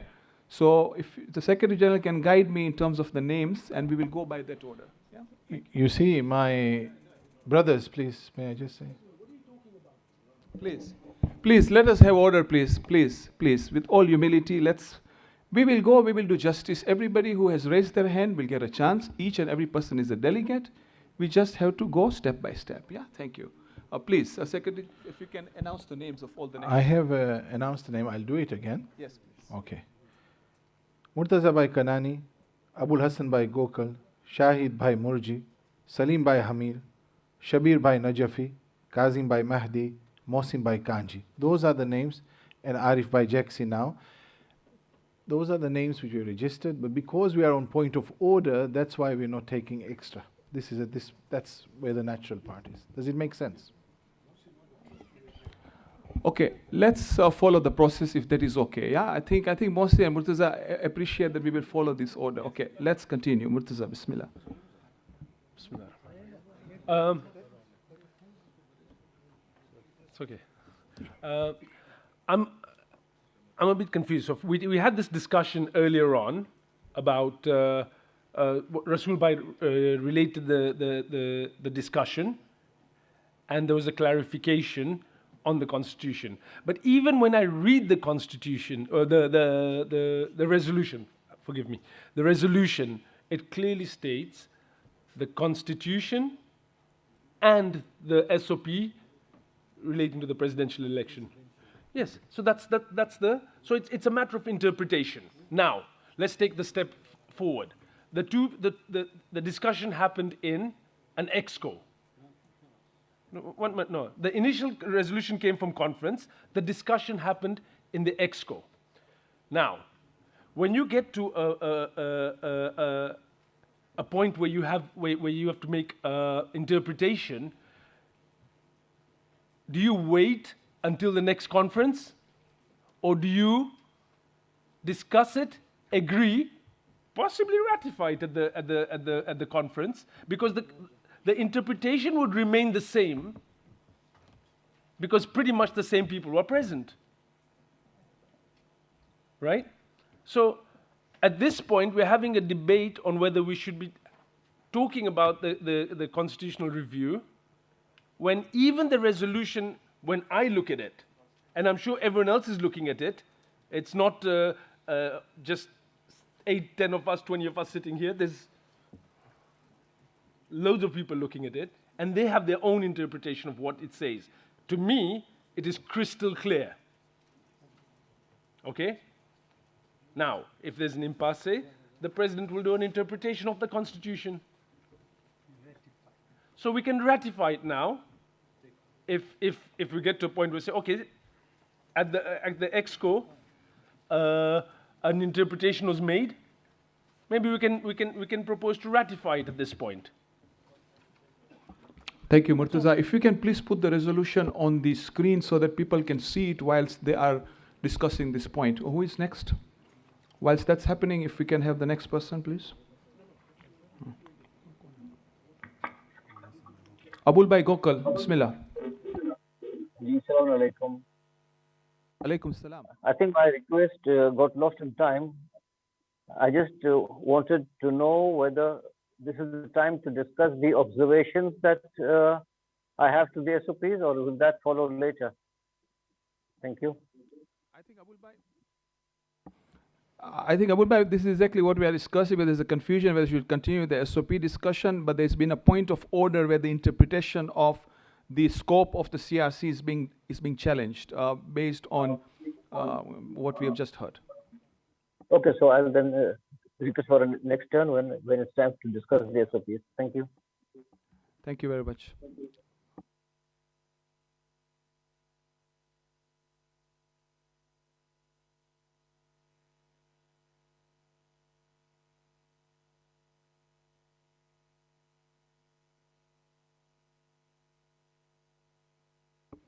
Mr. Chairman, so we just had a sidebar with the Constitution Review Committee. As I stated earlier, that the way the Constitution Review Committee interpreted the resolution was that the Constitution, as well as the standard operating procedures, as well as where it says also the Constitution Review Committee and the preamble should include the formation of Internal Dispute Resolution Committee.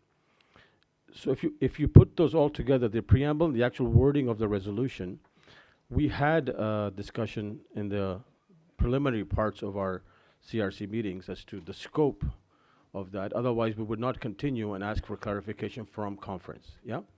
So we looked at it, and when you look at those components as a whole, then it leads us to interpret that it is a full review of the Constitution, as well as the SOP, as well as adding the internal dispute resolution mechanism as part of the Constitution. Now, we're obviously guided by the House, by this conference. The conference is supreme in our Constitution current, and we would like clarification on this matter prior to conducting a full review so that we don't waste the House's time as well as our time, yeah? So I think it behooves the House today, before we continue with any other answers, to say, okay, only limit your scope to the following, because that wasn't the interpretation of the resolution. And then once that's decided, then we can move on beyond the points of order, because I think Okay, it would be thank you. a efficient use of everybody's time. Thank you very much. Very clear. Shahid Murji. Assalamu alaikum, Pramukh Sahib. I had raised my hand before the point of order. So I think let the ruling come out, then I'll speak. Rasul Bhai, you are next on the list. I presume you already have given your opinion through the chair of CRC. Okay. Shabib Bhai Nashfi. Thank you, Mr. Chairman. I think if you open this up and go, we will spend 2 days and not reach anywhere. Resolution. Let me just put a comment, because I was involved in this resolution. So again, it comes to the authors of the resolutions. Very clear. And Mr. Chairman, I hope, I was told, I was late in the morning, that this did come to EXCO. If you would have dispensed it then, we wouldn't be here. But anyway. It was, with all respect, it was dispensed, and it was proposed, and the minutes were seconded with this interpretation that was just discussed. I think you came late there, that's why. I said bring it to the conference. Yeah, fair, no, fair. So that's why it's in the conference. So it wasn't dispensed, Mr. Chairman. However, look, let's look at this. This constitution was done that when we were trying, this resolution was done, and it was done in consultation with by that to the Birmingham chairman, which was appointed by World Federation. I think this was that as the court case was, we were trying to come to a resolution that the assurances are given that the presidential election part will be done, and that's why this was. So on Zoom, this was drafted by Ghulam Raza. I think Mr. Kanji was involved, and so was I. And we come up, if you look at the minutes and the spirits in which this was done, was to just focus on the presidential rectification. Right. And the minutes will say that very, very clearly. And this was done. I think what has happened afterwards, and this is just my guess, that we want to use this window to do the whole review. This was not why, this was not the spirit it was done. However, it's very clear this was done for a specific reason. Now we are here, this was brought in EXCO, you gave the chairman gave a ruling that this is how we read it or how I read it, and it was left to that. Now this is a conference. I think That one we can argue and argue. If you look at the spirits in the minute, it was specific to the presidential election. However, let's find a way out. Jete pagekal kariyas, to put, we got brains here, to make, okay, who interpretations, what do we want to do? Normally, in this you have opinions from both sides. Here is not an opinion. Look at the spirit of why this was done, and it's clear. You look at why it was done. Okay. So let's find a way out. We can deal with this matter and then move forward. I'm sure we can find out. But to stick and say this is a restrictive resolution and it's not an open-ended. Check your minutes. We can wait here. Iqbal Bhai is here. Check the video and it will tell you that. Okay. Look, with all respect, Shabir Bhai, you are entitled to a review. My genuine understanding is the full constitution. I'm being very open about it. But I will ask Iqbal Bhai to check the minutes whilst we continue with the rest of the speakers. So we are clear about the intent. But you also given a potential solution which is very helpful. Very helpful so we can move forward and stop discussing this. So that, yeah. But no, he is not here, obviously. Yeah, no, point noted. We have heard your perspective. Let's hear the other perspectives. Qazi Bhai Mehdi.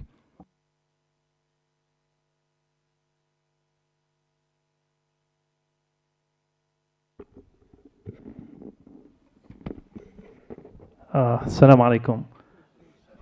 Again, we are trying to poke hole for no reason at all. The language is very clear here.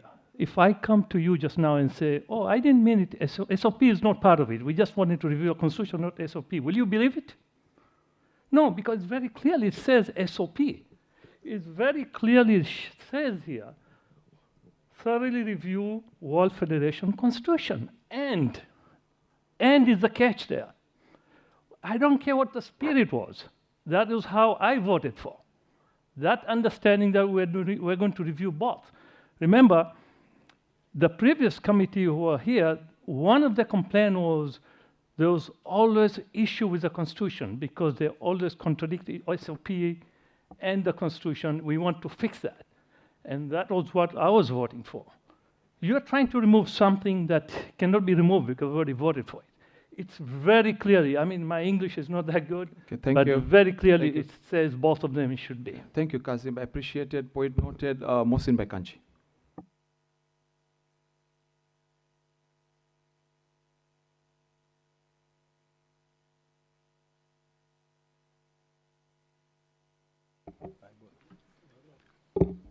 Bismillahir Rahmanir Rahim. Assalamu alaikum. I was trying to understand how the CRC was structuring because, and perhaps we have to introduce point of process in along with point of order, because I was failing to understand the process we're following. It seemed to me for a moment that by discussing the SOP, which is subservient to the Constitution, we were potentially putting the cart before the horse. But then I understood, and then obviously realizing that it's a Friday afternoon, you wanted to accommodate my voice within working hours, so I understood. Before you got up, you said something, the CRC said something very interesting, and I think perhaps we need to go back to that. I will backtrack and say something. The resolution is clear that the Constitution, the SOP, and the ADR are 3 points of discussion or 3 points of amendment. The debate is, what is the extent of the mandate for amendment to the Constitution? Now, so nobody is saying we can't talk about the Constitution. Nobody is saying we only talk about this. I think the issue is we're talking about Constitution, we're talking about SOP, and we're talking about ADR. Those are very clear. The issue on the Constitution is to what extent was the mandate for amendment. And of course, we went through the same debate in 2010 when we were in the CRC, and we reviewed the WF Constitution at that time when there were election issues. What I understood and what I thought made sense, Arif, and that's why I was trying to hold you back and interject to see if we can not lose what half an hour we lost. Your vision and the vision of the CRC was, gentlemen, hold your horses, let us give you a flavor comprehensively of the work we've done before we get into debate. So let us present to you SOP, ADR, whichever format. I would have said probably Constitution first, but fine. You needed to accommodate my voice, whichever your preference, not an issue. You wanted to give us an overview and lay out all the different elements of work that you've done so that you've discharged your responsibility of putting it before the House, and then we choose a process, and the logical would be to start off with the Constitution. At that point in time, clearly, there would be some debate. The work's done. I know you're saying we waste, but the work's done, and it's not easy. I've been there several times on constitutions, not just WF, but others, regions, etc. It's hard, painstaking work. So the work's done.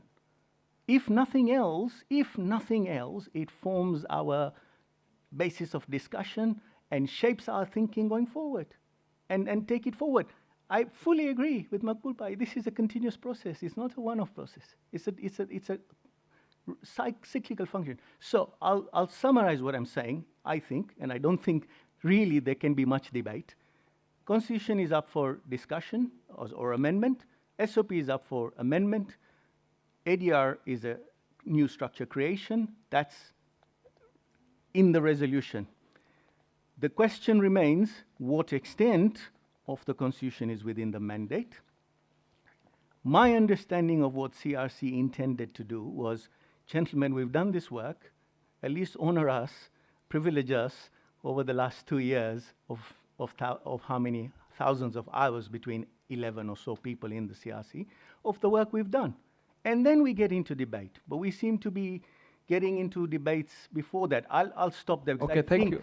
Thank you, Wasim. I mean, obviously, it was a point of order, so we had to deal with it. Salim Bhai Hamir, apologies, you are, please go ahead.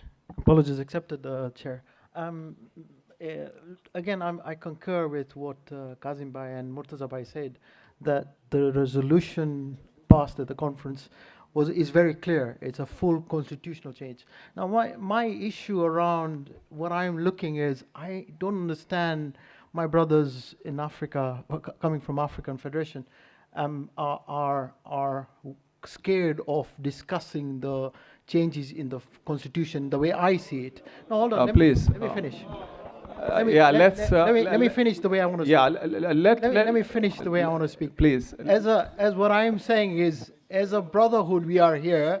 Let's discuss. Let's agree the changes. And if there are areas where we don't agree, we'll find a way to find a mechanism. But I mean, raising an issue here to say, oh, you're not allowed to do this or that, we're really, stifling the discussion and the brotherhood unity within themselves. Again, it's my viewpoint. Yeah, thank you. Salim Bhai, I think your point is not, what I'm trying to say is, look, let's go back to the essence of what I laid out. We have to think positive of everybody here. If Africa has raised a point, they have raised it on a point of process. Okay? This is the way I see it positively. You might see it negatively that they are scared, but I would rather avoid such terminology so that the healthy atmosphere that started at ESCO remains at the conference till the end. It is my humble opinion. I appreciate you have accepted my point.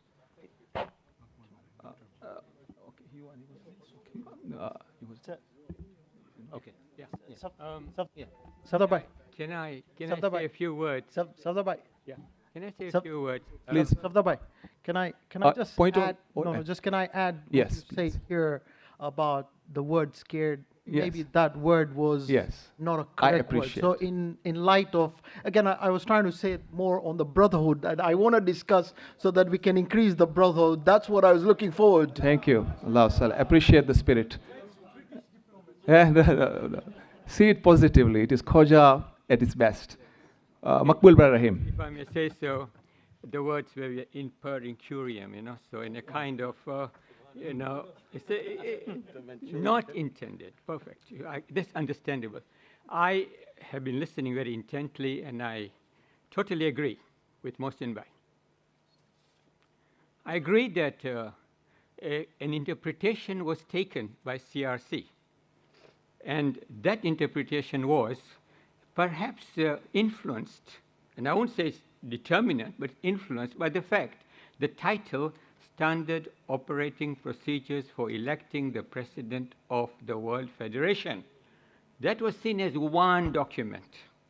And the previous document was seen thorough review of the Constitution, and then the idea.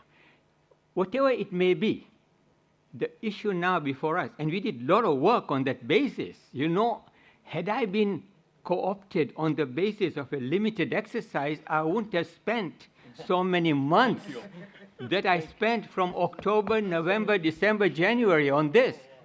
You know, I wouldn't have.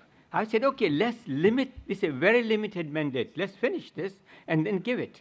But no, the CRC at the outset took the view that, look, this is to be a thorough review of almost everything, okay?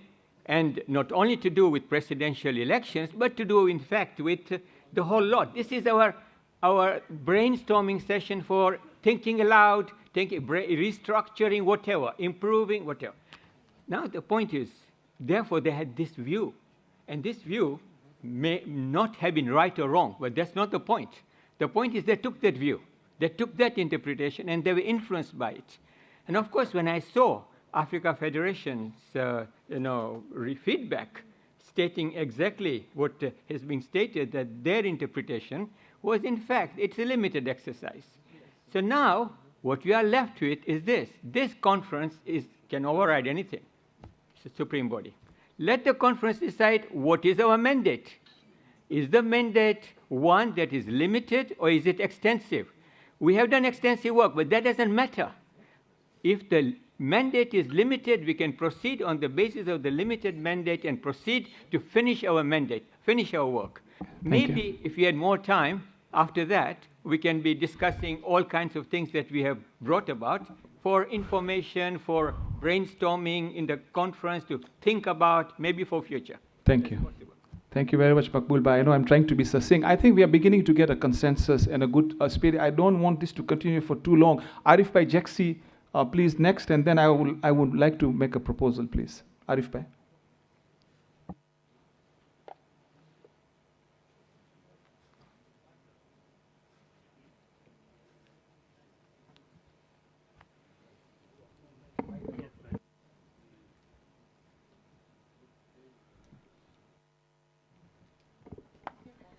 Can we have the resolution up, please?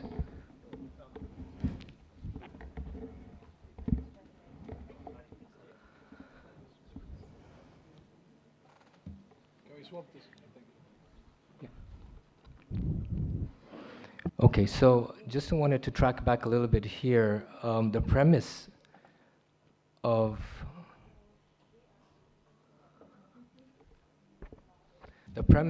this resolution was basically based on the World Federation elections issue that we had in the past.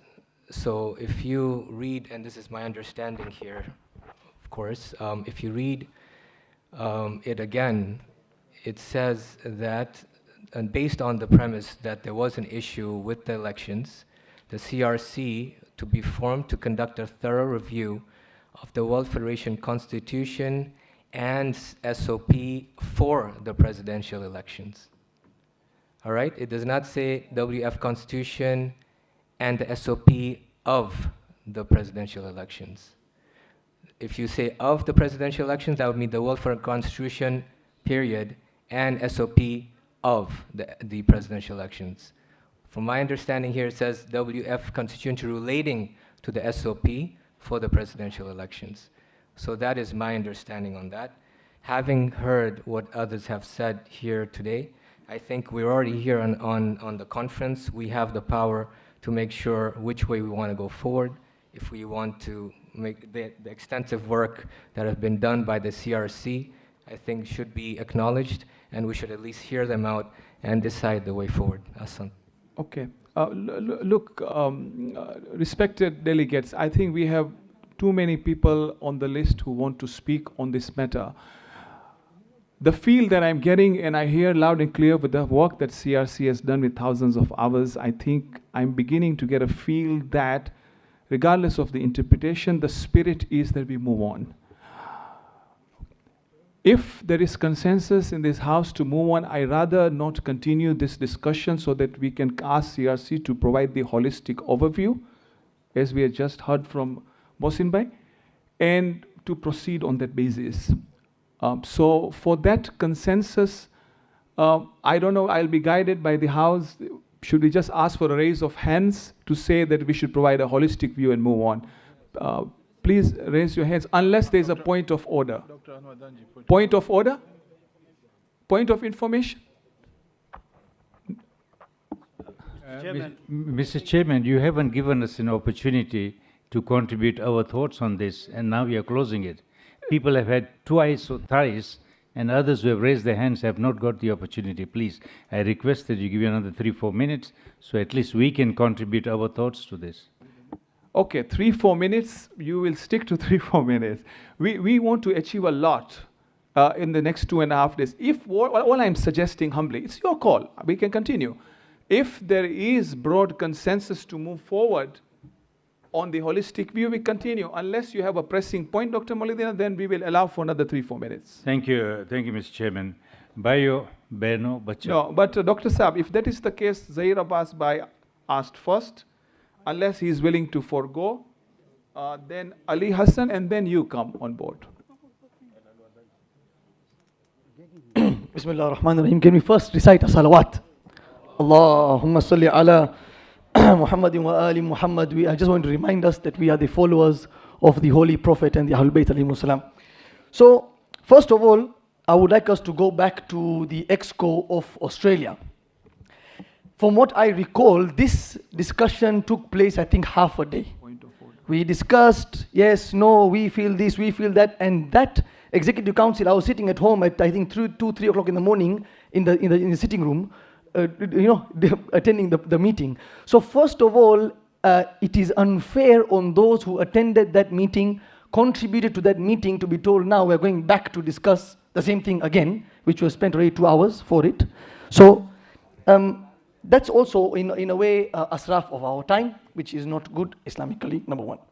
Number two, Africa Federation in the past, they have sent letters to World Federation objecting to certain things happening. Because we don't accept you as a trustees of World Federation. They've done that. If they had a serious objection to post-exco... Point of order, Mr. Chairman. Excuse me, which point of order are you talking about? Process is point of order. Please, I'm still talking. Point of order. Let us... Which point of order? Mr. Chairman, point of order. Process is point of order. You are not allowed to speak about Africa Excuse me, listen, Africa Federation doesn't belong to you. Please, gentlemen. Excuse me. Can we have Akil, some... Africa Federation doesn't Zahir belong Abbas. to you. Do you understand? Zahir Abbas, please, just a minute, if you don't mind. Yeah, please, if you don't mind. Okay, No, please. Let us... Mr. Chairman, Doctor, look, Zahir Abbas, please, if you can just bear with me for a second. Please, please. Look, and Dr. Molidin, I humbly request you, if you can withdraw your request to insist on speaking now, because we have consensus in the House now. Mr. Chairman, I have an ointment, I have a cream, a solution, and you haven't heard it, and you ask me to withdraw. Okay, well, I have already given a solution. As a chairman of this august body, I have humbly requested you already that we have a solution in that if the spirit is to give the holistic view from CRC, all we do is to raise our hands and say that you are in support and we move forward. Other than that, we'll have to continue this discussion and point of orders. Please. Thank you, Mr. Chairman. I thought you told me after Zahir Abbas. Yes, you are. Speak. After Zahir Abbas Bhai, then we have Ali Hassan, and then you are coming. Yeah. Mr. Chairman. So, please, it seems you want to continue. You have a point of order, Yes, Anwar Bhai? I have a point of order. 1 minute. Point of information, we have point of order which precedes. Yes, you will wait. Okay. Okay, so we'll make a note that you have a point of information before we take the vote or whatever. Point of order, yes, Akil Bhai, Mr. please. Chairman, I am requesting one thing. This is a World Federation conference. This is not Africa Federation conference or Supreme Council. Do not allow anybody to speak anything about Africa Federation. Africa Federation is this table, not back. Not WF councillors. Thank you. Mr. Chairman, please, I request you to handle your councillors and your delegates. Please, thank you, Akil Bhai. Thank you, Akil Bhai. Zahir Abbas, I will allow you to continue. Yeah. Just a second, if you don't mind. Thank you. I'll ignore him. No, please, please. Mr. Chairman, please, can we have order and respect? Okay, so everybody in this house has got to be respected. Please. Yes. I will request, otherwise I will allow you to speak, but please, if I can humbly request the President of Africa Federation who would like to intervene here to give the context of the point of order that has just been presented, please. And then I will allow you to talk, please. Thank you પ્રમુખ સાહેબ. Africa federation આ point of order તમારા સામે રાખી હતી કે સરખું clear કરવા માટે. આના ઉપર હમણાં ડિબેટ થયું અને આપણે પોઝિટિવલી આગળ જઈ રહ્યા હતા કારણ કે દેખાણું કે કોન્સેસસ આવે છે. હવે જો એના ઉપર પાછો પોઈન્ટ ઓફ ઓર્ડર આવે અને આફ્રિકા ફેડરેશનને બ્લેમ કરવામાં આવે કે શું કામ આ ઉઠાવે છે કારણ કે પાસ્ટ તો મને લાગે છે કે જે આપણી સ્પિરિટ છે ડિબેટની એમાં આપણે પાછળ જઈ રહ્યા છે. આફ્રિકા ફેડરેશન એહતરાજી માટે નથી કરતી. એને હક છે કે જે અમુક આપણને નડતા હતા પોઈન્ટ એને ક્લિયર કરીને આપણે આગળ જાય તો પછી બધાના માઇન્ડ પણ ક્લિયર હોય. તો એ માટે આપણે આફ્રિકા ફેડરેશન પોઈન્ટ ઉઠાવે છે. હવે આપણે કહેશું કે પાસ્ટ આફ્રિકા ફેડરેશન કેમ પોઈન્ટ ન ઉઠાવી જેટલું પાછળ ઊંધી રીતના જોશું ને તો ઊંધું જ બધું દેખાશે. Okay, Joe, please, again, let us maintain the decor of the house. Murabbi, હું બધાને રિક્વેસ્ટ કરું છું કે આપને પોઝિટિવલી ડિસ્ટ્રિક્ટ છે. મેઇન ઓબ્જેક્શન આફ્રિકા ફેડરેશનનું હતું આ મેટરમાં, પણ I now see the spirit to continue. So on that basis, my humble suggestion to all the future speakers right now is, unless there is a point of order, we move on. We move on. All I need is one loud salawat in this house and we go back to CRC. Of course, you have the right. Zahir Bhai, I would humbly request you and Dr. Mauladina and Ali Hassan and Dr. Anwar Danchi and Madal Merchant that unless you have a strong objection, I would like to go to the CRC so that they can continue their deliberations. Pramukh Sahib, I forgo my opportunity. I really appreciate that. I really appreciate that. Mr. Chairman, can I make my point? I've been waiting for nearly 20 minutes, and I was told my turn is coming. Maji, past president, please go ahead. ભાઈઓ, આપણે એક હરીફાઈમાં છે, એક રેસમાં છે. આપણે ગમે કે ન ગમે આપણા ખાલિકને મળવા માટે મને, મોહમ્મદ જાફરભાઈને, રઝાલીભાઈને આપની એન્ડ લાઇન દેખાય છે રેસની. તો આપણે આમાં ટાઈમ ન બગાડી કે રિઝોલ્યુશન નાખો કે આનું મતલબ શું થાય છે. આપણે નક્કી કરીએ કે છેલ્લું બંધારણનું રિવ્યૂ 2011માં થયું હતું. 12 વર્ષ થઈ ગયા. આપણને આજે રિવ્યૂ કરવું છે કે નહીં? 2-2.5 દિવસ છે આપણી પાસે. ગઈકાલે આપણે 1.5 કલાક બગાડી નેગોશિએટ એન્ડ એગ્રી નેગોશિએટ 1.5 કલાક ચાલી ગઈ. તો આપણે ભાઈઓ નક્કી કરીએ કે આપણે બંધારણમાં રિવ્યૂ કરવાની જરૂર છે કે નહીં. જો જરૂર હોય તો પછી આપણે બંને SOP, કોન્સ્ટિટ્યુશન અને જે આર્બિટ્રેશન કમિટી ત્રણેયમાં આપણે ડિબેટ કરીએ અને આગળ વધીએ અને પ્રગતિ કરીએ. Thank you very much. Okay, thank you. I think you are echoing that. Anwar Bhai Danji, you point of information? Mr. Chairman, I have a small point of information which will help me to understand and also help the other delegates with regards to the scope of the authority that we are talking about with the CRC. Because when I'm looking at the resolution, there's a little bit at the end which nobody wants to talk about, which says that the CRC should consult with and take views from the community members. And I've looked at the preamble of the CRC which they presented, in which the CRC is suggesting that they were acknowledging the common concerns within the World Federation membership. The majority having submitted in writing to the CRC their specific concerns with the existing constitution and the SOP. So I would like to know what were these specific concerns which were submitted in writing, because it doesn't appear to be anywhere in Okay, thank you. Point noted. Yeah. Look, it very naturally falls into the fact that we need to give CRC the space to provide their presentation. So let's let them provide their presentation in which they should be able to answer your question, inshallah. Okay. If there is no point of order, I would really like us to proceed now and allow point of order.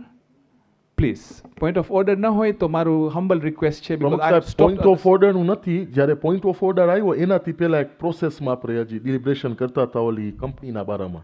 તો are we going to start return there? We will what we are suggesting is હવે CRC ને મોકો દે, આપને એ લોકોને આપે 1 કલાક, એ લોકોનું presentation કરી નાખે, પછી જેને જે ચર્ચા કરો હોય આપને 2 દિવસ બેઠા છે ઇન્શાઅલ્લાહ.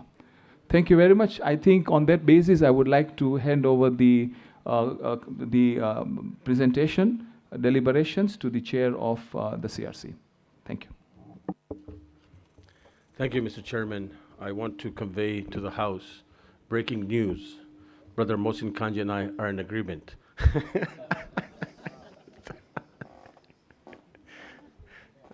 Let's keep the brevity going. So yes, thank you, Mr. Chairman. We, the CRC, did deliberate, take a look at from the holistic view of the Constitution today and what it would look like in the future, keeping in mind of operational efficiencies, obviously the election of the president, and the inclusion of the ADR document into the SOP. So how we did this is that we took a look at what we have today, and we took a look at how we can take it forward, but we also have to be not like what I read in the US Constitution, you know, when they took it to try to change it, but they decided to form a totally new government. There are many, many ways to skin the cat, as they say, but we wanted to take a more cautious approach because we understand our history, and we want to make sure that we would have eventual buy-in by this august body. As such, when we reviewed the Constitution and with some legal advice as well, we then decided to break into 3 streams. And the 3 streams were as follows: the SOP stream, obviously, which was quite clear and undebatable, the addition of the ADR as a document inclusive of the SOP, and of course how you bring those 3 products together under the new Constitution, and how that new Constitution would look like. And so within that new Constitution, there was a structure of the current Board of Trustees, as well as the role of the EXCO, as well as the role of the conference. We are today here at conference, and according to the Constitution, conference is supreme. So whatever we decide today here will then say it's the will of the people, elected through the grassroots. So henceforth, keeping in mind that the conference is supreme, however, if we take a look at the documents, if I may, the current Constitution.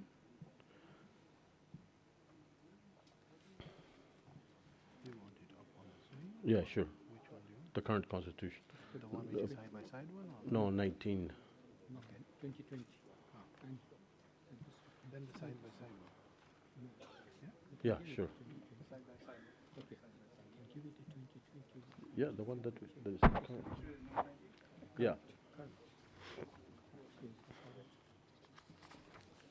So if you refer, and it's going to be presented on the screen here.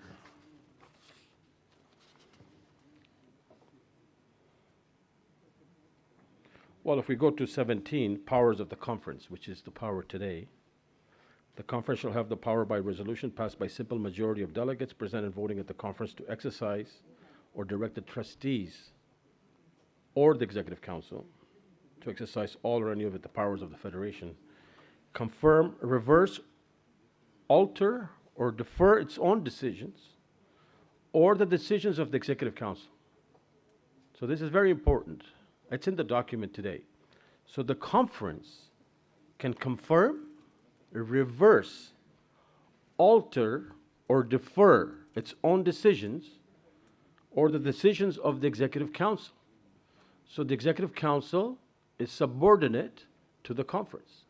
That was obvious and that's clear, because in the documents thereafter on the executive council powers,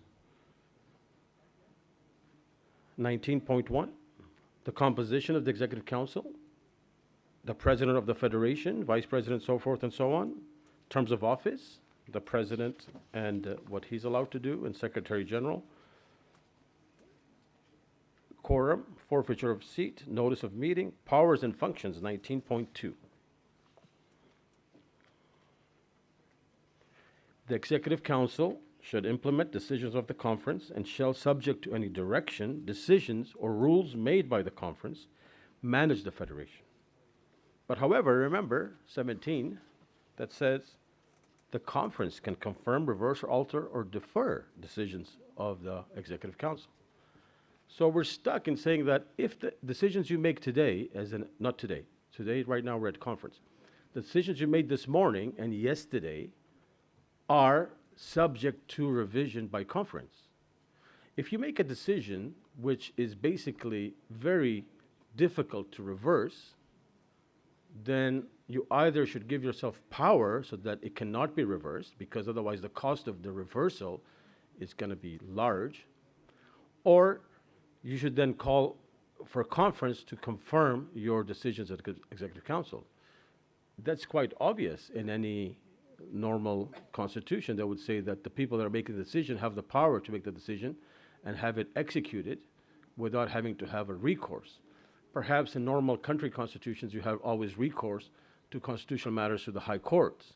But since we don't have that provision having a high court, we can go to the marja, obviously, but those adjudications are few and far between.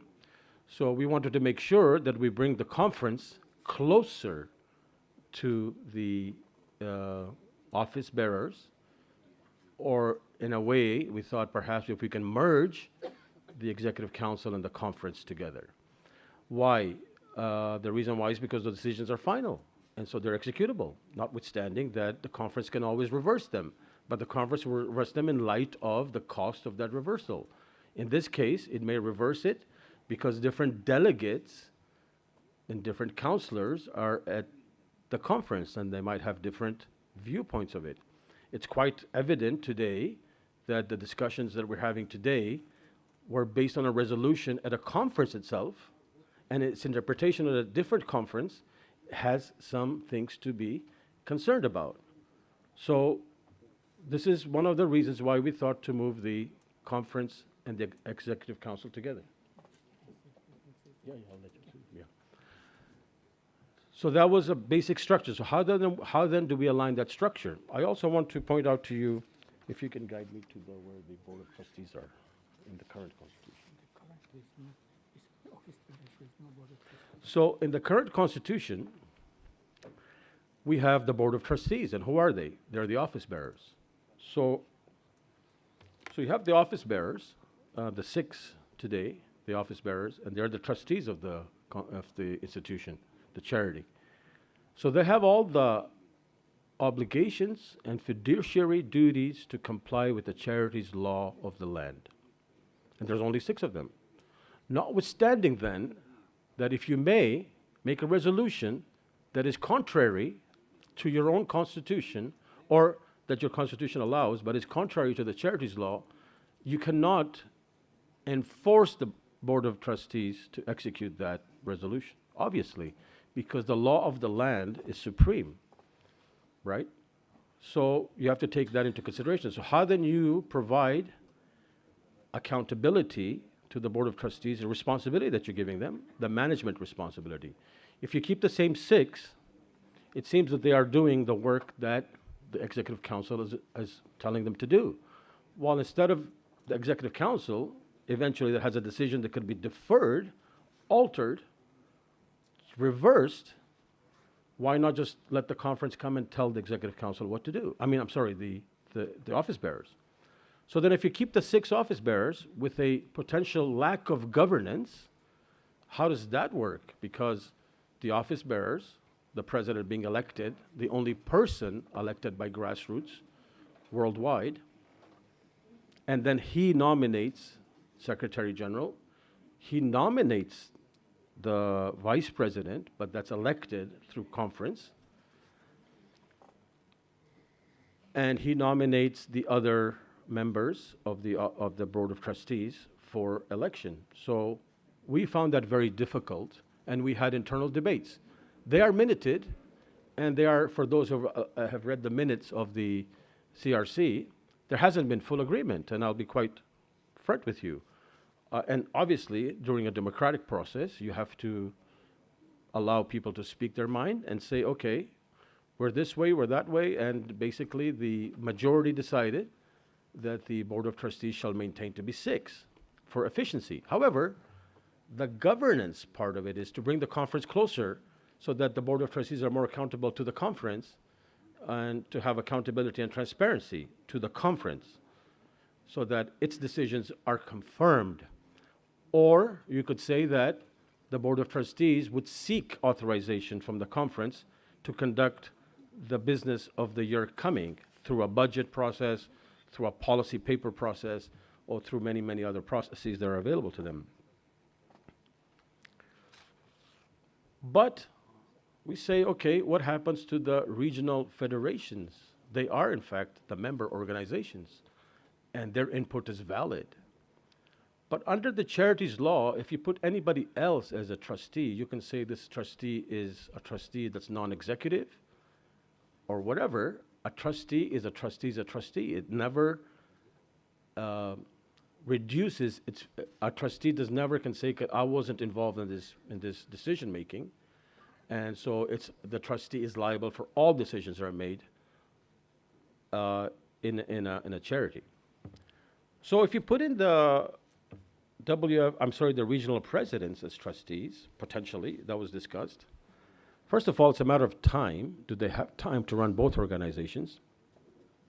At that time, we had the current chairman of Africa Federation in our CRC committee, and he, at that time, potentially thought or advised us that he would not.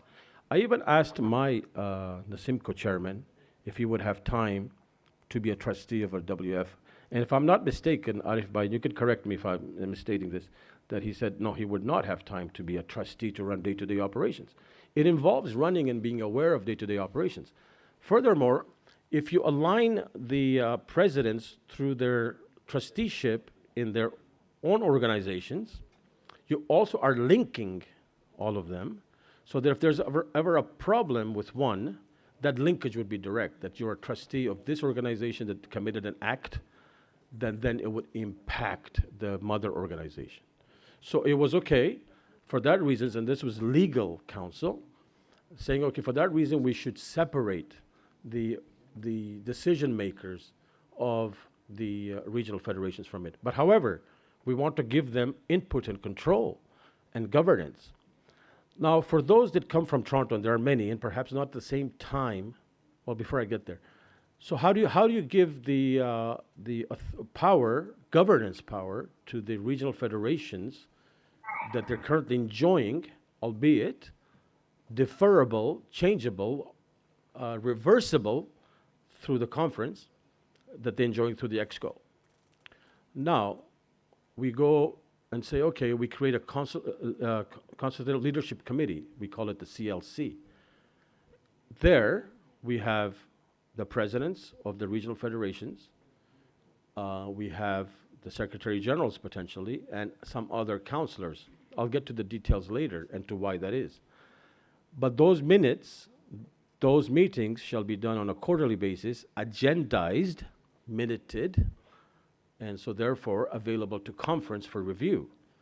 One of the words that was used in the Constitution, and I bring this to my point that I was going to make about the Toronto Jamaat. In the Toronto Jamaat Constitution, when there was a change requested as to if the office bearers, or in that it's called the executive committee, may, the word they had used, may consult the resident alim for matters of fiqh and sharia. It said may, and people wanted to change it to shall. And I was a much younger man, probably less gray hairs for sure, less wrinkles. And I was like in these meetings, and I was like, what are they talking about? Who cares, may or shall? And people wanted to impose the word shall. And for those that understand the Queen's English, or in this case now the King's English, the word shall has an imperative to those that shall receive that guidance. It's almost, even though it's advisory, but it's imperative. In fact, so much so that we use that word so that if in the event that that decision of the CLC or recommendations were not taken to effect, that could form a basis for impeachment to that point. So you have governance without the fiduciary obligations, and you have the segregation of the institutions for obviously legal reasons that you would want to do that, so that if one fails, the whole of it doesn't fail. So these were the concerns that we had in order to make sure that the World Federation works effectively, operationally, but as well as that has governance sufficient enough in order to accommodate the will of the grassroots, because in fact, the members of these organizations are the members, the regional federations that are here today, and those are the people who are the members, the eventual, shall we say, shareholders. The eventual beneficiaries, obviously, are the grassroots of the community that get the benefits of the Imam Bargas that we built, the Tarbiyah curriculum that we do and spend money making sure that our next generation have the knowledge, the Islamic knowledge, and health and welfare and aid and so forth. Those are the beneficiaries of it. But that's all approved by, and none of that has changed.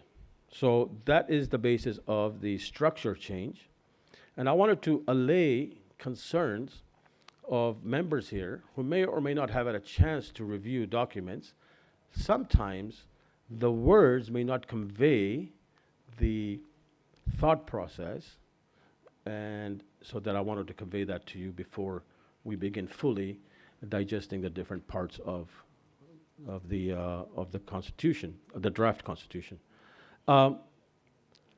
Before I talk about the Board of the Board of Trustees and the SOP and the ADR, so this was how it married. Now the SOP, how it marries to the Constitution, obviously, is that okay, you can be a president if you're a Khoja and the Khoja word is defined, whereas in the previous Constitution the Khoja word is not defined. There is some concern from our members, my home region federation, Nasimco, that is too restrictive, even though we may say we may grandfather those that are members of Nasimco today, to say that those that are members of Nasimco today are in fact considered to be Khojas, whatever, because they're already members. As I stated, like in the US Constitution, there was that grandfathering of the selling of slaves or whatever. It's not that extreme, obviously. But you always have to start from a starting point, what the conditions on the ground are today and how you move forward. So my dear friend from the Simcoe counselor called me and said he had a bit of concern of that. And I thought, spoke to my colleagues here, and potentially there is a room for that friendly amendment. But there's room for a lot more friendly amendments so that we can get through this in a much more, to get a better document so that you are satisfied, and so is basically the grassroots. On the SOP, Jafar Baidaramsi was the lead. By the way, on the structure team, just so I give you the lead was Arif Ali Hirji. I was a member, Rasul Baidamani was a member, Ali Hasnali was a member. We had side meetings, the 34 meetings that are referred to in the minutes. The 34 meetings that you have copies of do not include the side meetings of the structure teams that we discussed. And then those decisions were brought back to the committee of the whole, and they were voted on. So every decision that is in the Constitution today has a voting record on the minutes if you check them. So every decision, and remember, these are representatives, your representatives. They were not chosen by me. They were not in any way sort of like choose this person or choose that person and then, through the back door. They were basically, we need a representative from Africa Federation, from Pakistan Federation, and there were changes during the course of the discussions. The ones that didn't change, the SG didn't change, he represents the OBs. I was the chair, I didn't change. Rasul Baibamani did not change. Mohsen Baidaramshi did not change. Ghulam Abbas Bai came after he decided that he could give up some Saturdays for his golf, so he agreed to it. And and Ali Hassan Ali was changed from the Simcoe by the recusal of Ali Banji because he had some personal matters to attend. So we did suffer some changes, and then we suffered some changes by somebody wanting to become a chairman of a federation, and that was Amin Bai, who decided that he would be on the other side and to guide us. And so that were the part of the sort of structure team, Mohsin Bhai Dharamsi, the Secretary General, along with Dr. Makbul Rahim, and worked on the write-up. And sorry, and I'm missing, that was Mohsin Bhai, and Jafar Bhai Dharamsi, who's not here with us today, worked on the SOP as the representative of the Election Commission. So, and altogether, different teams were working on different things and bringing it together to us. We had consultations from external, as you saw, with my voice. Jafar Bhai had additional consultations beyond just my voice. He basically filtered that and he says, based on what he recommends my voice to the CRC. And this is what we're recommending to you. But you're obviously, the conference can choose whomever they wish. So these are the basic tenets of the documents that are there. Obviously, the words are there to convey that, but they're written in bullet form so that it could be understood in a constitutional matter. We have gone through some legal review.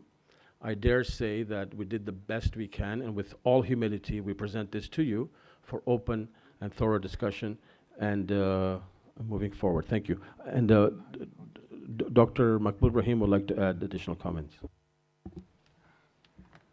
Bismillah ar-Rahman ar-Rahim.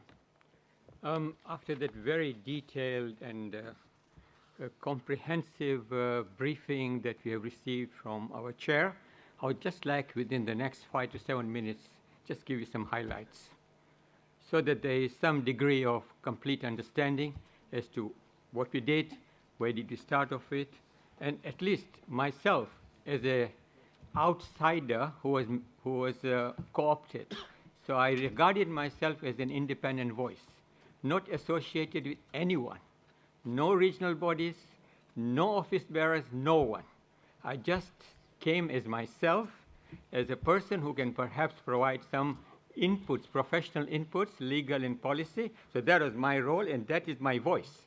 So that is my positionality. My positionality is that I'm an outsider inside this particular CRC to give the views that I did give, and of course, we decided on everything on a majority vote. So that's fine.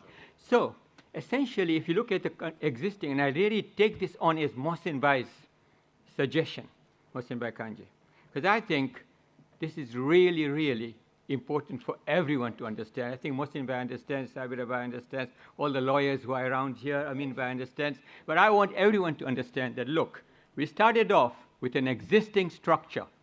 And that existing structure, office bearers at the top, and then we have EXCO, and then we have conference. And one of the key changes that we discussed and did is the fact that we made the conferences more frequent. So we provided for annual conferences, not triennial. And we made even provision for conferences more frequently than annual. So there was this possibility that you could have more frequent conferences. And in doing so, we said, okay, we want to give voice to the supreme decision-making body, which is the conference. And then when it came to discussing that now, do we really need EXCO? I'm just explaining our thinking. Do we need EXCO to be on the top come 1 month or 1 week before the conference and do its thing, what it's supposed to be doing, or can you merge it? So we decided that no, we didn't decide. We looked at it and we are proposing for discussion and for learning and consultation. Will this work? So we said, okay, this conference should then be there, and the conference will provide for the governance, essentially, okay? And all the EXCO powers are being given to the conference, all of them. Now, the only thing left then is that between conferences, EXCO at the moment exercises a lot of power. It is really supreme between conferences. So then the issue was, how are we going to provide for decision-making without EXCO? Because we are saying EXCO is being merged. So how do we provide for decision-making? So we said, okay, we need a board of trustees, which at the moment consists of 6 office bearers, with the possibility of such additions as members consider appropriate. So this was something that was borne in mind, that the Board of Trustees is at the top.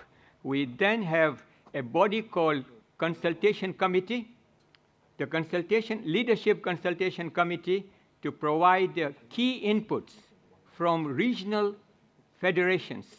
And we wanted to make sure that the regional federations are members of that particular consultative body, which will meet 4 times at least with the Board of Trustees, whichever number of trustees it has, whether it's 6 or 10 or 12, whatever, which is the decision of the conference.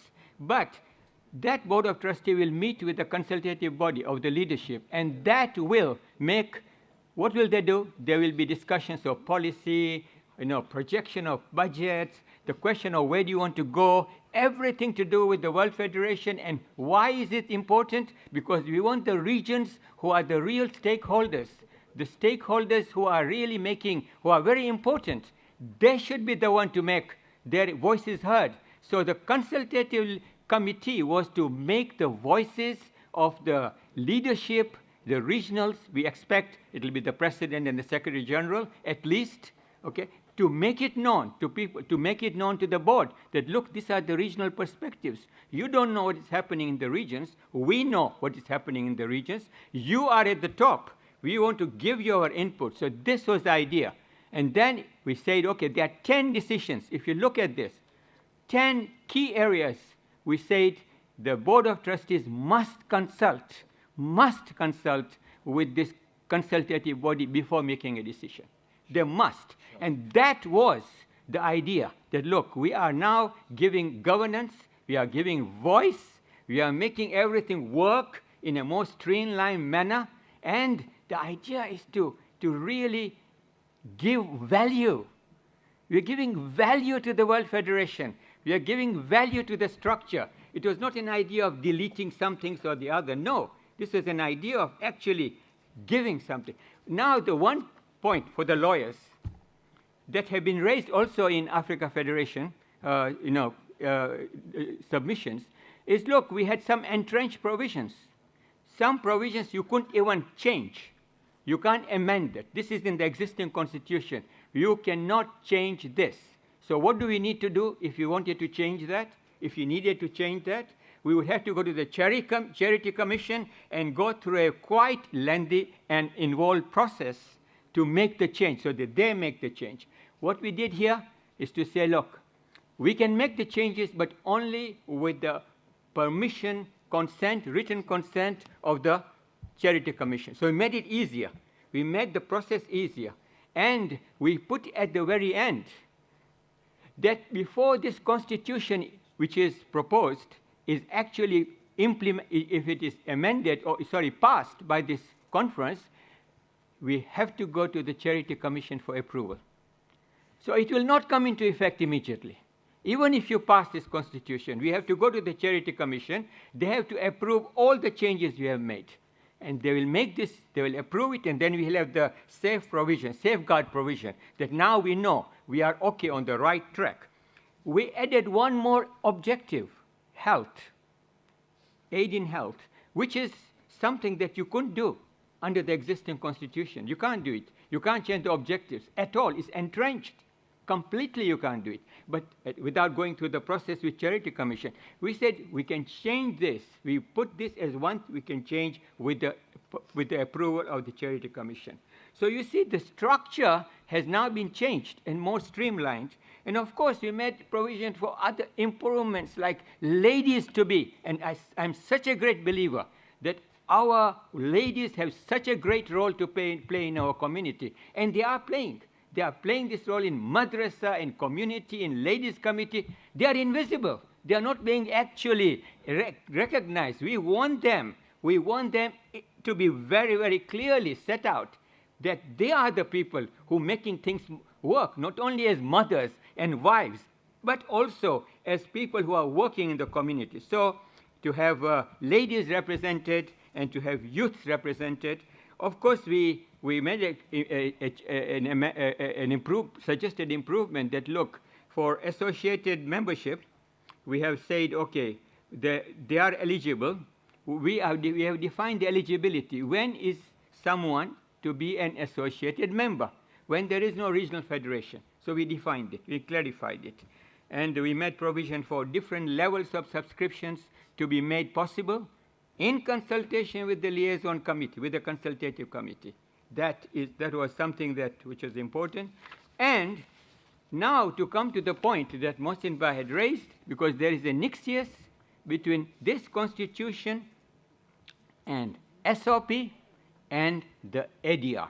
I want to look at this link and explain to you guys what the link envisaged by certainly me and by the CRC is to be.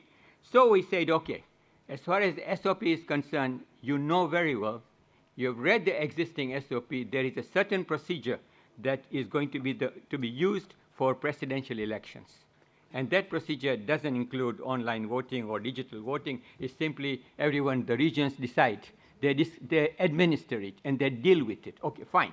So that is the given one.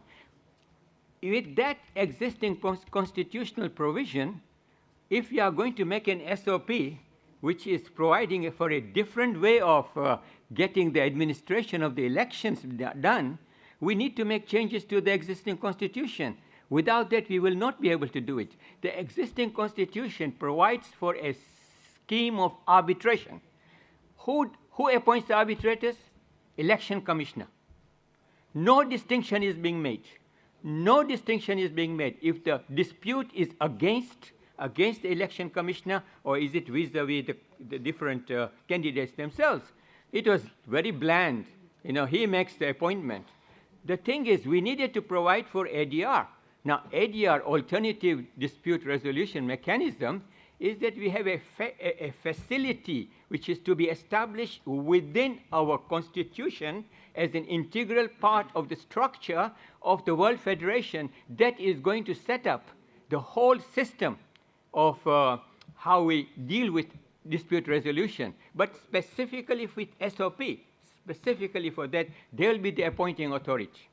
They will appoint. If you're going to have adjudication and we are going to have adjudicators, who will appoint the adjudicators? It's going to be the chairperson of the ADR. And the other thing is, we made a distinction. If the candidate is making a dispute, a complaint against the commissioner, election commissioner, then what we want is the ADR to come in. Then election commissioner cannot be judge and jury and administrator. He can't. It has to be the ADR. So we then need an ADR. In order for the SOP to work as we have envisaged, we'll need to make changes to the existing constitution, at least to have provision for ADR, which we have provided for in the proposed constitution. But, depending on how you look at minimalistic task or complete, thorough. But you are going to need this. You're going to need this because the whole thing is linked. SOP, and then in the SOP we provided for a specific provision, dispute resolution that is going to be like, how are the adjudicants to be appointed? What happens if the dispute is against the election commissioner? What happens if the dispute is vis-a-vis the candidates that this was?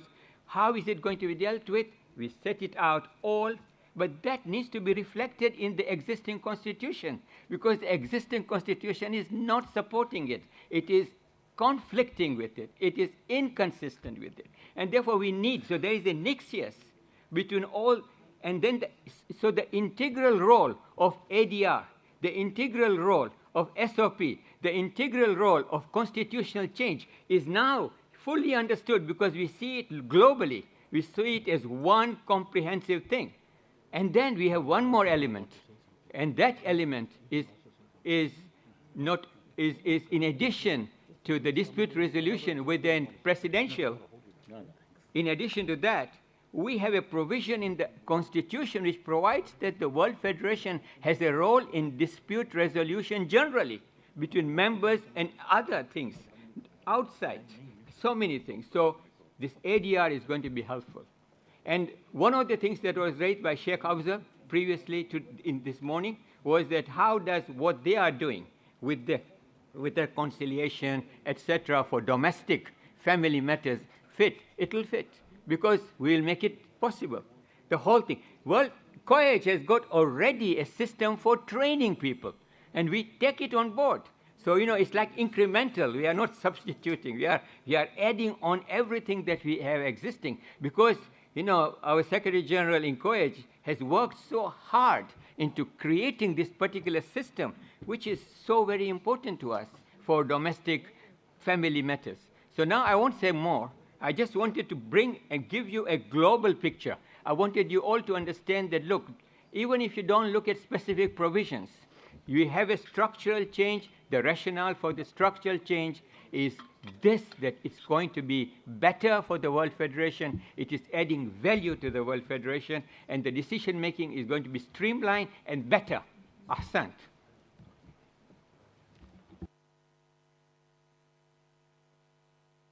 So I'll ask now Rasul Bhai Bhamani to add some commentary on the matters he worked on, some of the concerns he has, how he views it. Remember, we are open to you. Our minutes are before you. I can assure you we don't all agree, and you should be glad we didn't, because if we had all agreed to everything, it would be not a good constitution, right? So yes, we did have debates, thorough debates. Rasul Bhai walked in like a lion, and he left out as a tiger. But you know what he said? We agreed to respect each other, even though we did not agree, right? That's exactly what the outcome of this is. Yeah. So please go ahead, Rasul Bhai. Thank you, Arif Bhai. So Makbul Bhai quite eloquently explained the position of the CRC, and that is the position of the CRC. I'm going to highlight the other side of the CRC, the other argument. I think we all agreed that the Executive Council or the current decision-making process needs to be streamlined. It needs to become more effective. There's no disagreement, and there was no disagreement among the CRC on that issue. The issue is, how do we achieve that? Now, what Makbul Bhai said and what Arif Bhai said are absolutely right in what they say. What is my issue? My issue is what Makbul Bhai said, that the powers in between conference is vast. They are super powers, and those powers cannot be wasted upon 6 people. I'm not taking current personalities at the moment. Okay, it's not about personalities. It's about the structure. Yeah. 6 people, in my opinion, cannot be given such vast powers in between conferences. And that's where the issue is. If you look at the conference acts in between. The conference has the powers of the federation. Yeah? And within that powers of the federation, it can open accounts, it can buy buildings, it can sell buildings, it can do everything. You can't reverse. It says you can reverse, but today, for example, I'm taking a live example. The World Federation, quite rightly so, has given £8.1 million to Hujjat to purchase his property. Now, if today we decide that was wrong, how will we get that 8.1 million? Does it make sense? Yeah, we couldn't do it. But what we did is we actually looked at it. We took a rational and a pragmatic view. You've made this decision, we gave them the power. Yesterday, what the Executive Council did, and this is the intelligence we need to understand the effectiveness of this organization and this particular body, and this layer of the body, is that we said, to be pragmatic, that we can't reverse this decision, because a lot of things are going to be effective. So for that, we gave the office bearers the power.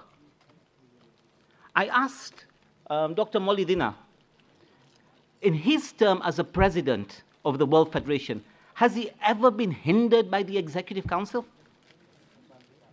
I asked the same question to Ahmad Bhai Hassam, previous Vice President. Has the Executive Council ever hindered any president or stopped any Executive Council for undertaking any work? As far as I'm aware, and as far as my time that I've spent, it's never been the case. We've always come to this body at the Executive Council body and helped make that decision process. So these were the two areas that we were sort of discussing within the CRC. The other issue is where the debate happened is 3-tier and 2-tier. Now, this was a big debate. You know, is it a 3-tier? Is it a 2-tier? What is it? Yeah? Now, 19.1.1 of the current constitution clears that. 19.1.1, and if you can put that constitution of the existing, can you put it on the screen so people can see that? 19. Yeah, yeah. Okay, it says 19 says Executive Council. 19.1 says the composition. And 19.1.1 says the Executive Council shall be composed of the following: the President. Can we have it on there so everybody understands?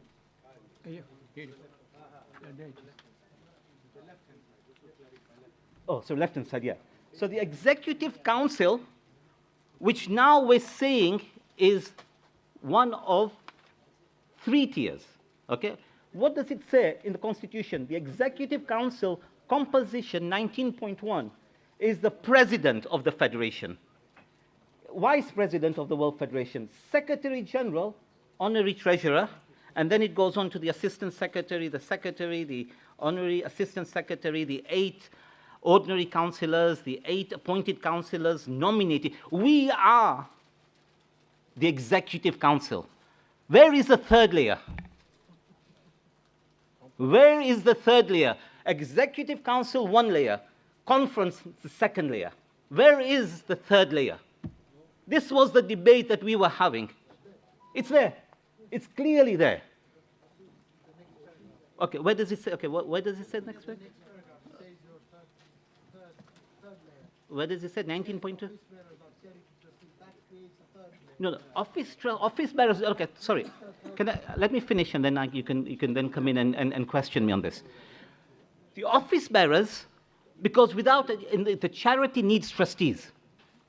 Yeah, so the office bearers are the trustees. But what is our understanding of trustees? So this was the debate, and the debate that Salim Bhai raised, that was the counter-argument. That was the counter-argument, that currently we have 6 trustees. So what is different? The different is the powers that the Executive Council have. It doesn't say the trustees have the powers between the conference. This is the distinction that we need to make here.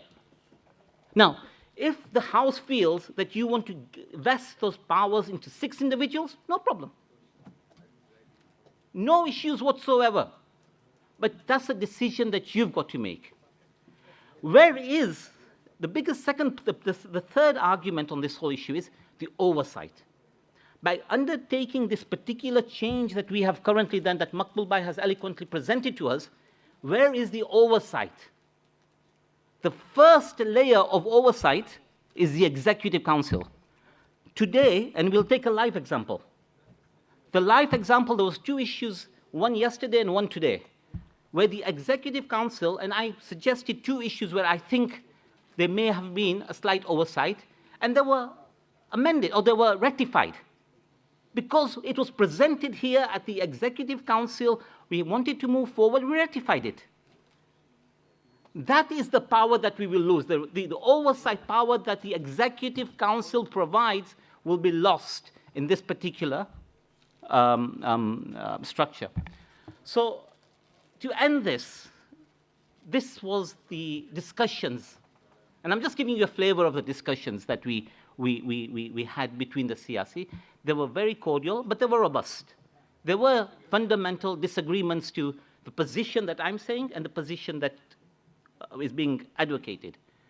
But this is what was discussed, and I hope it gives you a bit of an understanding of how the CRC worked over this past 2.5 years. Yeah, thank you. I'll invite Gulambaz Kaku to speak on his time during the CRC. Thank you. Thank you, Chairman. The 3 prominent and confident leaders in CRC have spoken, right? Now, to correct them or to be with them or without is always being my stand. There are certain places I've abstained, but certain places I've objected. Things are not all bad. Everything can be collected, can be discussed. We have discussed to sit in a meeting for 2.5, 3 hours, you must be listening also. And I personally have contributed quite a bit on the response I've had from EFED, which has been communicated. EFED had a 7-point discussion. We met as Zoom meeting with EFED, with the CRC, which was complimentary. We started discussing, and the final decisions were made by the CRC, which I was a party to. But there were certain places, like I said, I've always been yes or no, or abstain, right? Things have happened, and I personally very confidently say that Arif Hirji has taken the lead very well supported by, right, Makbul, right? And I would say all the contribution from the others have been given in. We have had things which were discussed, right? We had some amendments to the minutes we have had. And I would like to just put my observation of 2 particular issues which, when I entered, I saw. One was I asked for the resolution. They gave it to me. And my first point was, is this what we are discussing? What are the terms of reference? Right? I was explained. They said this was communicated, on the minutes are there, this is how it will work, right? Then came the issue of meeting, right? These minutes are private and confidential.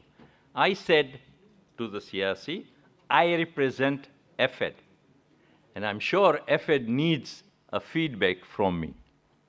Based on that, every meeting I attended, I got the consent from the CRC that the office bearers should be given.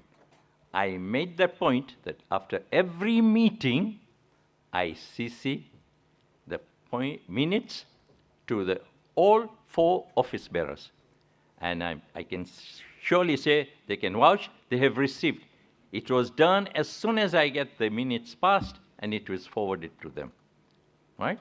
This is for record purposes. And I need to be very clear, right? To be out, I was appointed, I did my best, whatever I could. That's all. Thank you. Thank you, Ghulam Bas Bhai. Now, Mohsin Bhai, you are the Secretary of India Federation as well as a member of the CRC, and you are the lead of the writing team along with our helpers, Brother Makbul Bhai and Jafar Bhai. Alhamdulillah, the CRC chairman and my colleagues with whom I had the pleasure of working for so long have explained the philosophies of the decisions which are being presented to you today. I would just like to explain a little bit about the workings of the electoral voting system. At the moment, with the ballot paper, you have to go to your center. You are allowed 2 days to vote, and come rain or shine or snow or wind, whatever, you have to go. With the e-voting system, you will be able to vote in the pleasure of your home.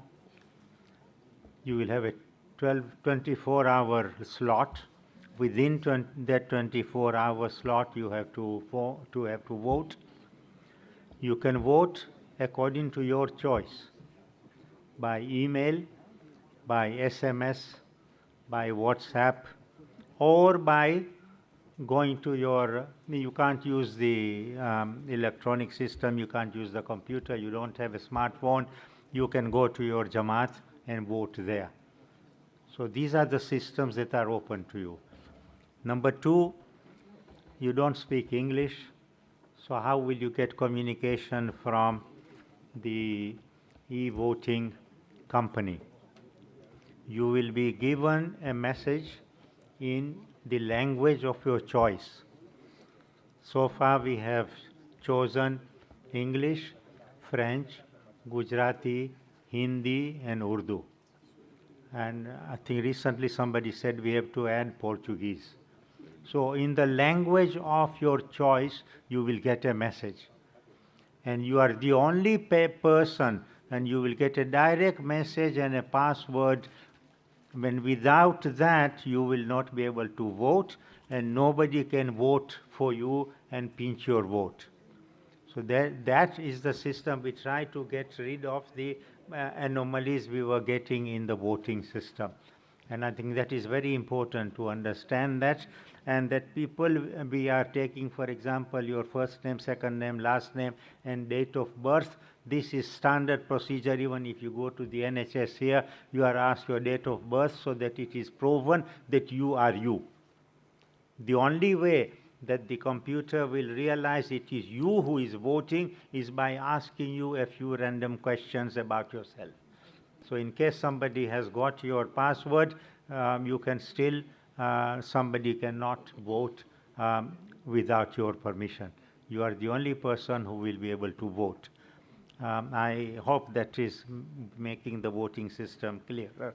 Thank you very much for listening to me.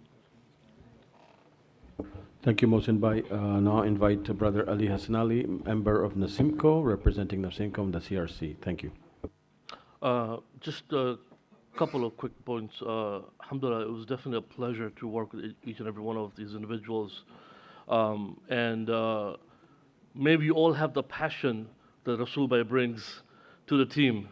May God bless him, and may we all have that energy. I know, working with him, I know what a wonderful person he is and how well he means.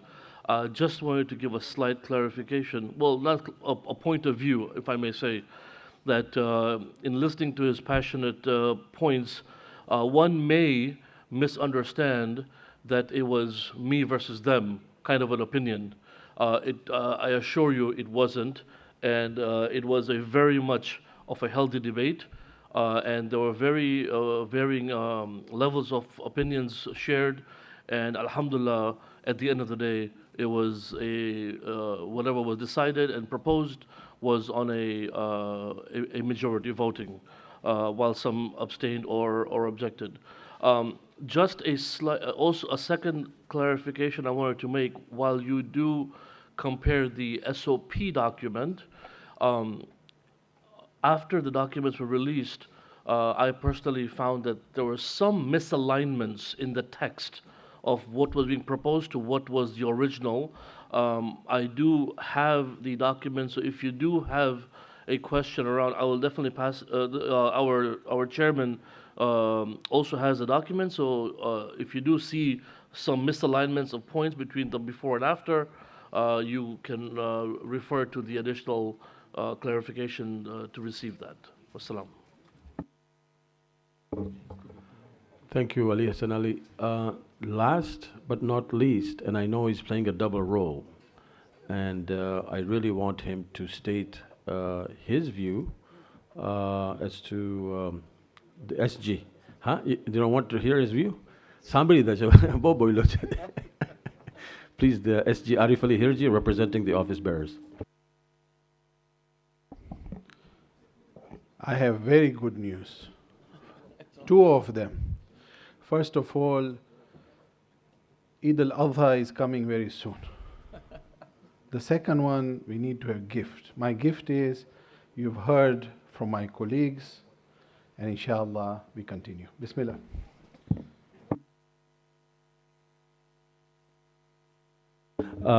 Just a clarification. Yeah. Just a second. Just a clarification. Dr. Makbul would like to add a couple more comments. Thank you very much, Chair. I feel as a lawyer, talking to many lawyers here, I feel a sense of responsibility to draw to your attention certain things, which is important. So, generally, I enjoyed all the points that Rasul Bhai raised, and I thought he was being very loyally, and all the points he raised, because he made us think, and he is absolutely persistent with his points. So I thought that was amazing. So I really enjoyed working with him, you know. It was amazing. The point that I want to raise here is there are certain provisions in this current constitution that are directly conflicting with the charity law, 2022, directly. It is really a crash collision between them. Okay, I'll give you the examples, okay? So now, you know, in the argument that we had about, you know, do we have 2 or 3? Do you see 2 or do you see 3 tiers, right? The thing is that charity law, there was a statement put there that the Executive Council includes the OBs who are the charity trustees, okay? So, but the decisions are those of the Executive Council. Now, and then there is a 3-liner here in the same clause, 19.1. It is noted for the purposes of the Charities Act that the office bearers are the charity trustees who bear ultimate responsibility for the management and administration of the federation. So now the issue then comes, okay, look, how can you reconcile? It's a question of reconciling the charity law with our structure.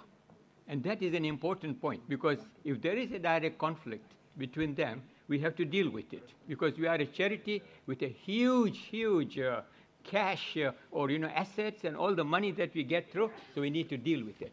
There are 2 other points, which very quickly, which is direct collision, 17.7.2. 7.2 say, okay, the trustees are exonerated. They are not liable in any way for doing or refraining from doing anything or any act at the direction of the conference or the Executive Council. 7.2? Yeah. So 7.2, and shall not be required to consider whether there is power enabling them to do it or not to do it.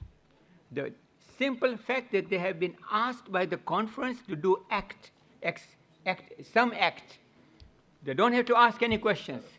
They are robotically expected to execute that. And when they execute it, they are exonerated from responsibility for any responsibility for that. And that is 7.2. You can see in the screen. Shall be wholly exonerated from responsibility for doing this thing as on this direction. Now, let me tell you what I think is the origin of this, right? Because I've done work with Jamaats. I've done work with Stenmore. I've looked at Hammersmith constitutions. We used to have 2 types of charity trustees. We used to have holding trustees who were given the property to be held. And they were not supposed to make any decisions. They are supposed to follow the directions, and they are being indemnified by the managing trustees for whatever they do, because they are not they are really instrumentalities of the managing trustees. So this is one problem. And then the last problem that we came across, and this we had extensive discussions with Shivaji and other people, is the indemnity clause. And we looked at, and Mohsin Bhai, this clause 29, I couldn't make sense of it. Shivaji could not make sense of it. No one could make sense of it, because what it was saying, they were in 2 parts. The second part, the first part was fine. That each regional member should be agrees to uphold and be bound by the provisions of this constitution and rules and regulations of the federation, and agree to pursue the objectives of the federation as set forth in section 4 above. That was fine. They are supposed to do that. They are members.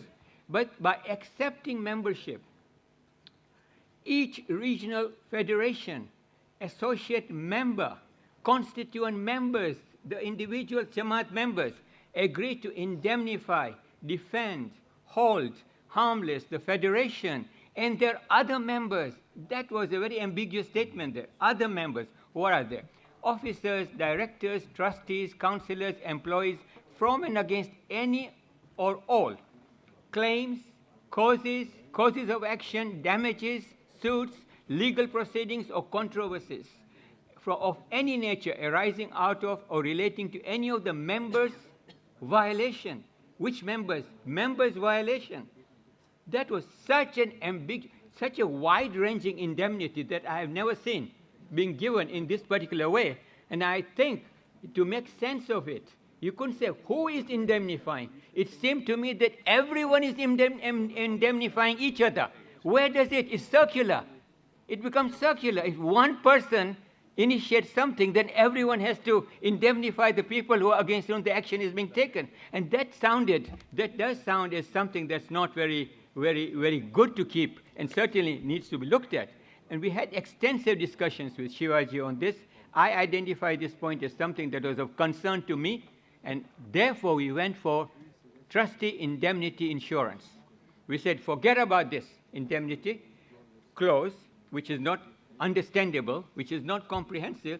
Let us say every regional member shall provide for trustee indemnity insurance the same way as the World Federation is doing, so that if there are problems, they will deal with it. So I think these are 2 points that are quite clear, that are very important. You know, and one other point was this question of criminal liability. And that problem was, okay, when you are, if you are being criminally prosecuted, a trustee, why is it that the indemnity will only come into effect if it is not successful? Why? When it is successful. So if the criminal prosecution is successful, you have been convicted. Which insurance company is going to give you cover? So that was a little bit of a misunderstanding that, you know, I saw coming in. But thank you very much. I just wanted to clarify this point. Thank you. Okay, so without having to read 34 minutes, you basically have the inner workings of the CRC.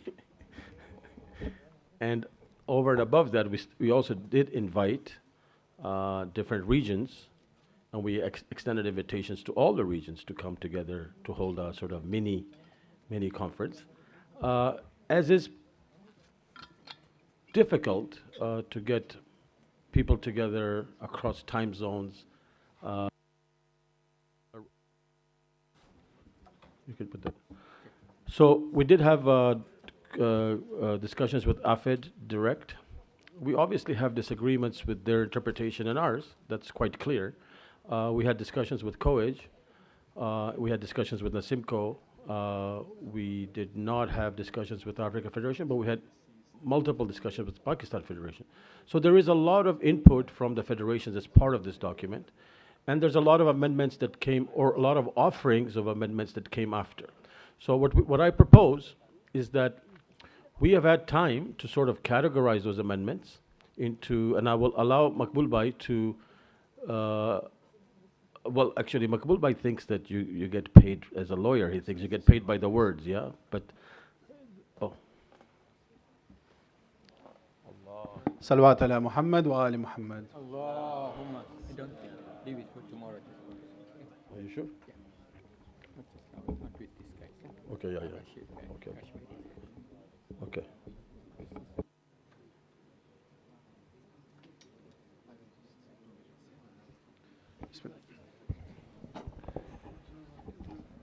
Sorry for this brief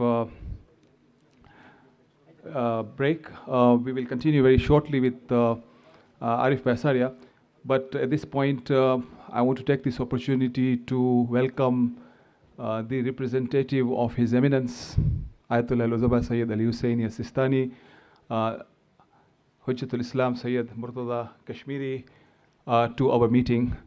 आगा ये हमारा जलसा चल रहा है जो पूरे आलम खोजा में आला तरीन जो कॉन्फ्रेंस है, ये वर्ल्ड फेडरेशन का कॉन्फ्रेंस अभी चल रहा है इंशाल्लाह। आपको हम अहलन व सहलन और आपकी मेज़बानी के लिए हम हाजिर हैं। आप आए हैं, बहुत बहुत शुक्रिया आपका। असंतु थैंक यू वेरी मच, जज़ाकुल्लाह। हम हमारा जलसा को शुक्रिया, थैंक यू वेरी मच। असंतु आरिफ भाई, over to you. Yeah, thank you.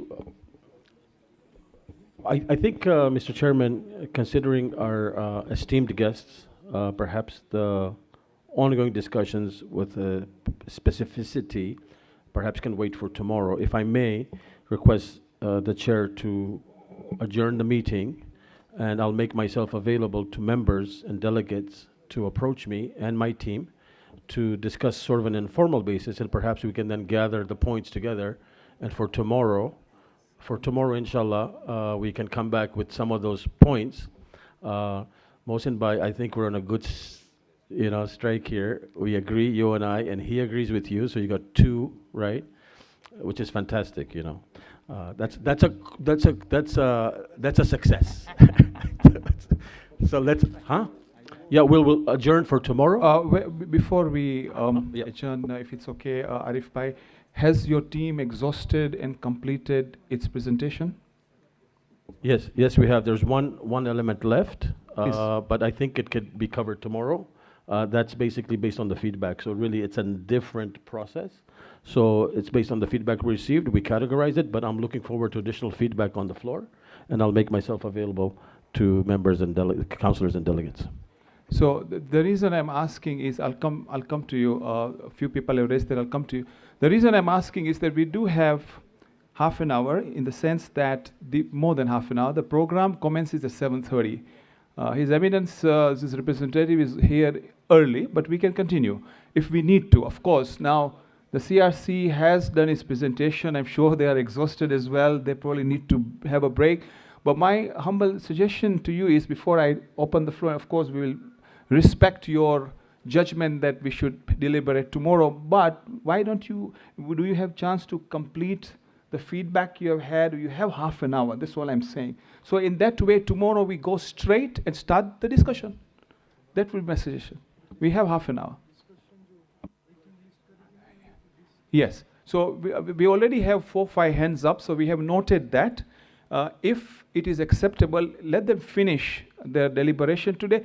Then obviously we'll open the floor in the order of what we have received now. Yes, please. So I have a suggestion, if it works well. Brother Arif Asaria said that he is okay and the team is okay to go through the feedbacks which have been received. The feedbacks are regional, grassroots, as well as councillor based. Whilst that is going on, if you put your hands up, I will write all of those down so we have a certain order. Yeah? Actually, it's very important so that we maximize time. Can that work? Because you will have observations of what has gone on to this point, and probably you have further, correct? So if Brother Arif and the team goes through those points as well, but I'll take in the order so we have a clear list, and before we adjourn, I'll say how the list looks like as well. Okay? Thank you.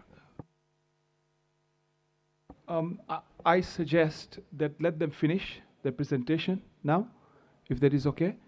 And then we will, obviously, I don't know how you're going to take the names whilst the discussion is ongoing. You already seen the hands going up, yeah? Hands going up, and secondly, online. Online, the SSS. Okay. All right. All right. Okay, cool. That's fine. Okay, please, Arif Bhai, continue. Bismillahirrahmanirrahim. Thank you, Mr. Chair.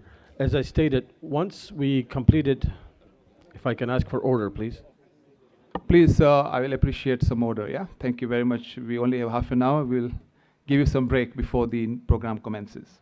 Hassan, thank you. Shukran. So when we completed the task as we have presented to you, and the different, and I wanted to make sure that you understood from the people that had objections or abstentions and the reasons they're from. But as I stated, that it's a cumulative effort. Those points were raised and they were voted on. And based on that voting, me as a chair facilitated the further process. So we cannot keep continuing. So eventually democracy has to take its decisions and move forward. So once we had the document ready, as best as we could, to meet within the timelines and notice periods, we sent it out through the offices of the Secretary General to the councillors and delegates of the conference of which was requisitioned by the federations for this specific date, including to combine with the NEXCO. We received some feedback, as the Secretary General said, from grassroots, from federations themselves, as well as from councillors and or delegates too. And Dr. Makbul Rahim has been able to take those and categorize under, I think, 4 or 5 categories that they belong to. So then we can then say, okay, we can tackle this category. This deals with structure. This deals with SOP. This deals with such and such and such. So I'm going to allow then, or ask Brother Dr. Makbul Rahim to give us that categorization of the feedback. And if your feedback is outside of those, or you feel like it is outside, then please kindly let us know, because we would like to have an opportunity to bring that up on tomorrow, if the chair allows, for the meeting to be adjourned for tomorrow. And without further ado, Dr. Makbul Rahim, please. Thank you very much. Bismillah ar-Rahman ar-Rahim. Assalamu alaikum wa rahmatullahi wa barakatuh. All I wanted to do is to provide the categories. We had very useful feedback with proposals from regional federations, from individuals, some of them lawyers, and they actually provided a number of things for us to look at. We had also issues that were raised about how do you pass the Khoja lineage for Sayyids and non-Sayyids, etc., those kind of issues. Okay. So just to give you a broad categorization, there is a large number of points that were raised amongst this, which are to do with structure. To do with the fact that, look, we have an EXCO, this is working, etc. Why are you changing it? So the structure. What are you doing by making this change? And whether it's sensible or not. And more importantly, is it going to work? Because you guys are running this thing, is it going to work for you? Because you are the users of this thing. So that's one. Second was to do with pure drafting. It's not clear, needs to be done, and our lawyers, when we were doing this, we could not, have in mind drafting and fine points all the time, because it is like we're trying to think about the substance and not about the words. We're thinking about the substance of the arrangement, and therefore we need to go through this process, and we get a lot of feedback to say, look, this is not properly drafted, or this doesn't sound right, etc. So this is the second category. The third category was one saying categorically they didn't want the consultative body. They didn't see it. They didn't see it as important. They didn't see it as necessary. And when those were, some of them said they don't have real power. So why? What are they doing? What is this advisory? So this, as I interpreted it, is a question of explaining. If you must consult, and if you don't do what your consultation team tells you, and these guys can come to the main conference and say, we prepared a report and these guys didn't take it on board. And now they are accountable. They are being held accountable. So it is a way of holding accountability. So that was the third category. So essentially, we were looking at these 3 categories, and I must say that we got very useful feedback, particularly from Africa Federation, COEG, from Pakistan. We actually got proposals that, look, please change this, think about this. In addition to the the feedback that we got through our the CRC members. So I just want to broadly define that. Structure is very important. If you agree structure, then we know what we want. If you agree, the structure includes the consultative body, and it includes EXCO, it includes the powers of BOT, it includes how many people should be trustees, whether we want the existing 6 or you want 12 or what. So, you know, that is so very important.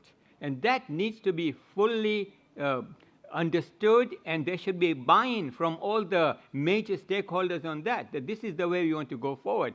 And therefore, people need to understand why these changes were made. And as I mentioned earlier, I have never understood, never thought that any constitutional amendment or change process is very, very definite, like something imposed from the top. This is the law. This is what you must do. No, it is not imposition from the top. There has to be consultation from the grassroots. It has to be bottom up, not top down. So, I mean, I only understood that to be the thing. And I was expecting that we would need to make changes, because this structure is not necessarily perfect. Not necessarily. We have never claimed perfection in this structure. Okay.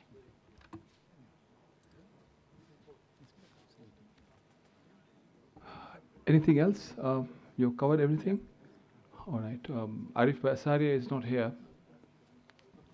Okay. You also received feedback from regions. You want to cover that now, or should we discuss it tomorrow from the team perspective? We'll do it tomorrow. Tomorrow. Okay. Okay. I think, okay. I'll need the help of the Secretary General, please, for taking a few comments now, although we will not discuss the Constitution. Yeah? Okay.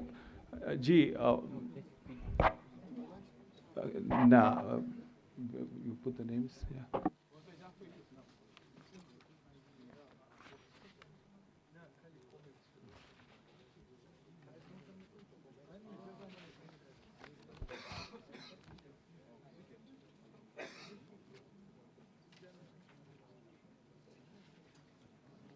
Okay. Brother Arif is here now. Arif, we are waiting for you because we have a few comments. You have a comment to make? Okay.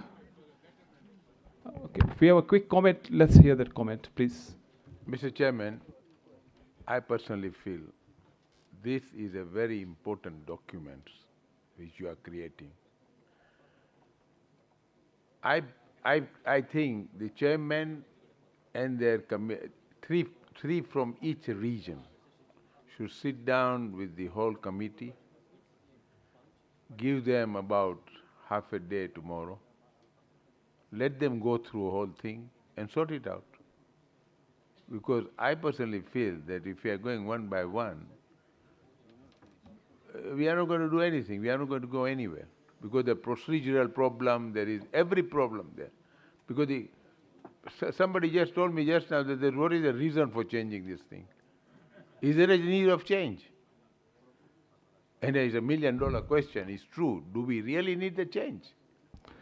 Have we grown out of our size that we need this change?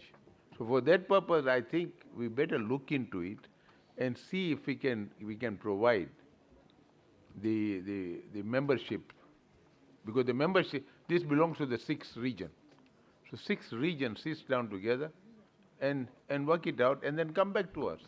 Okay, thank you. Point noted. Any other quick comments before we conclude for today? Yes, Kazim Bemedi? Yeah, it's just an observation what Brother Ghulam Kaku really talked about it. He's the only one actually in the CRC that who really pointed something very interesting. For every meeting, he was reporting to AF, Africa Federation, telling them exactly what's going on. So it wasn't a surprise. The Africa Federation knew exactly what was coming, and they were giving feedback, and they were part of it. So they knew exactly what resolution was about. Just an observation. Okay, thank you. Let's, any other comments, please? Okay. I think what we will do now is we have to respect the CRC. They had a long day, exhaustive, and we will take an early break.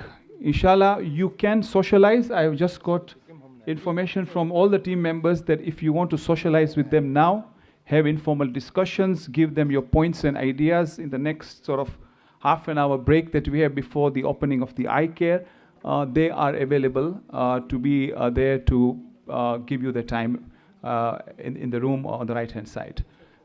You have a comment and Gulam Bhai Najfi has a comment. Yeah, let Gulam Bhai pehla aave pachi tamne. Yeah? Gulam Bhai, please.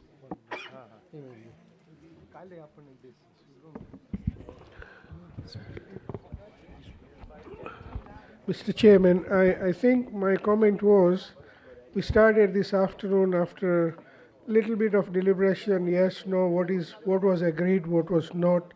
Please, if we can listen to In the Gulam Bhai. spirit Yeah? of what we carried, we moved on. CRC has explained their findings and what they have come up with, and I think we should start looking at that and see where the changes are required by the House and move on. Thank you very much, Gulam Bhai. Amin Bhai. Mister chairman, આપણે એકદમ સરસ રીતના જાય છે, મને દેખાય છે બહુ સરસ રીતના, પણ ઘણી વખત આજે આફ્રિકા ફેડરેશન ઉપર એક નજર લાગી ગઈ છે. આપણે નજરાઈ ગયા છે. આ બધું કામ સરસ જાય આફ્રિકા ફેડરેશન સાથે તો કોઈ ઊભું થાય, વળી આફ્રિકા ફેડરેશનને બ્લેમ કરે.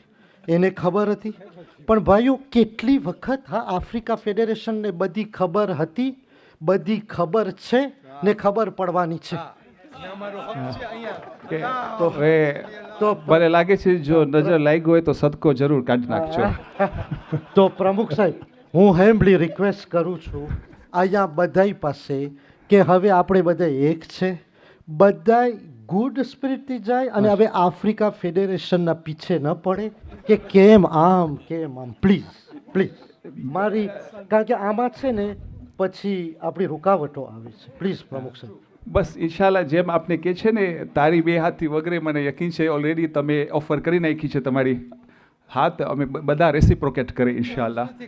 ગ્લવ્સ નથી કાઢ્યા ઇન્શાલ્લાહ. ના આપને on a serious note, I think we had a decent deliberation today. I agree with Amin Bhai. We have worked at a level of maturity that gives us a sense of direction. There is a spirit કે you criticize તોડફોડ નથી, criticize કરવું હોય તો સામે એક solution પણ હોય. We have a solution, we need to discuss those.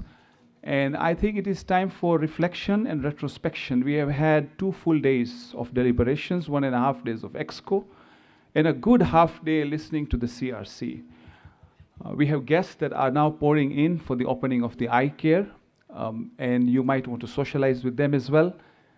You can also socialize with the CRC. We have a few more minutes before the program at 7:30. The Secretary General tells me if we can get here, inshallah, you can go out, have some fresh air, come back 7:30 to start the program, inshallah, in good time.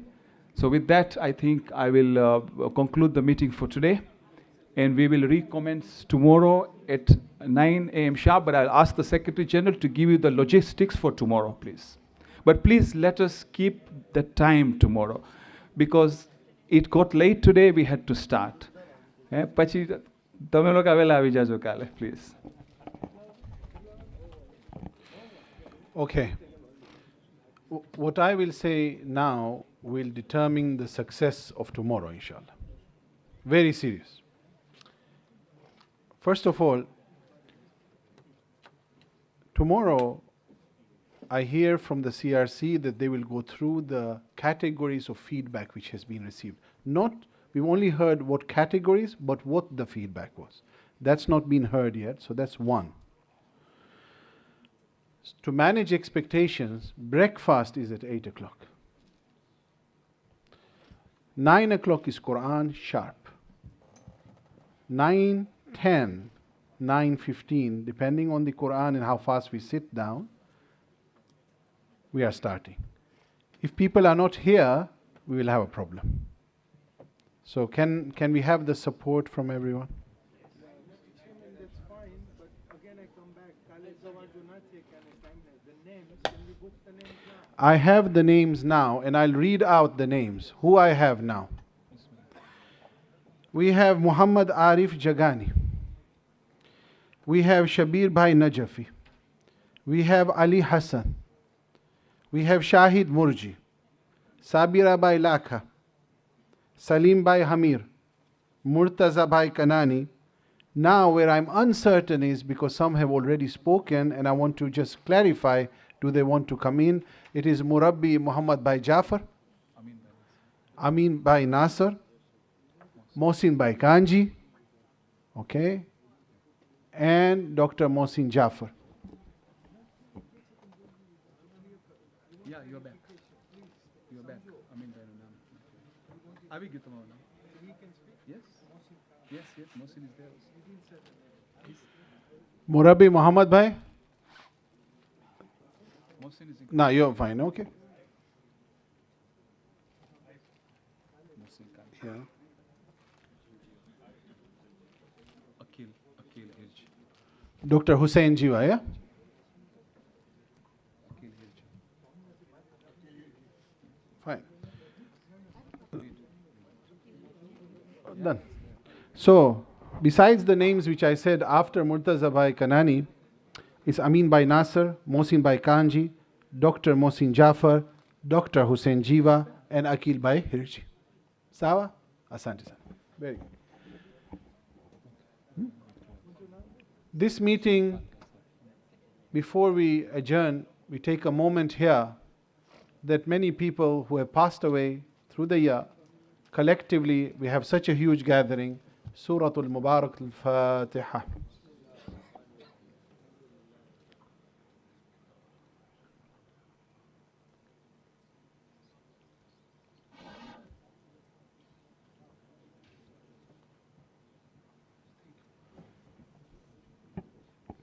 This meeting is hereby adjourned and will be starting at 9 o'clock sharp in the morning. Salawat ala Muhammad wa ali Muhammad.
صلوات على محمد وآل محمد.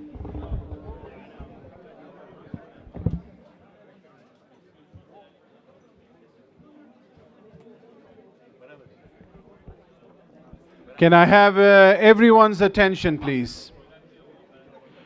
We will be starting this ceremony where everyone is inshallah expected to sit here on the same seats at 7:30. 7:30, and then the program of the opening of eye care will proceed. At 7:30, everyone comes and take their seats, please. Thank you. Salawat.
Who from Al Hadi was elected?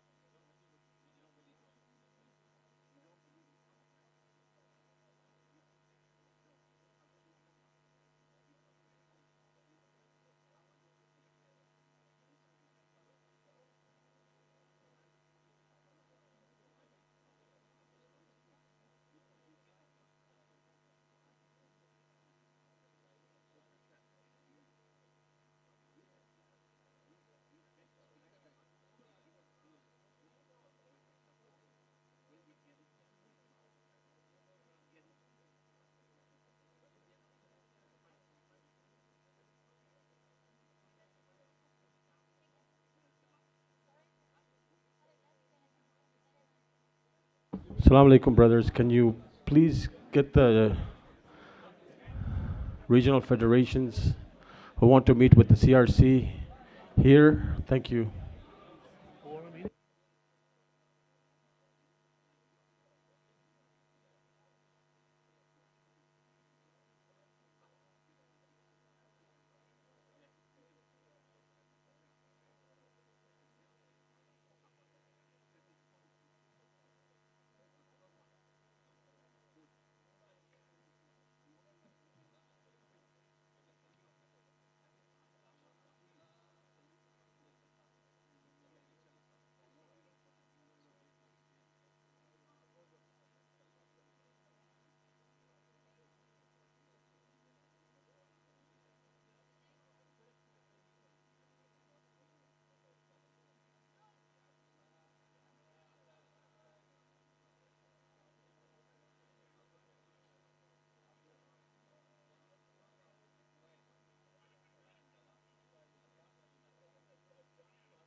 Can I please request Salim Bhai Remtullah to come to the very front?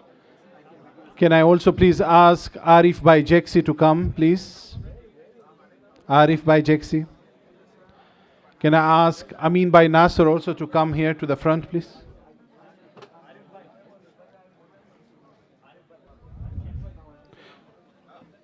Salam. Arif Bhai Jeksi, Amin Bhai, Salim Bhai.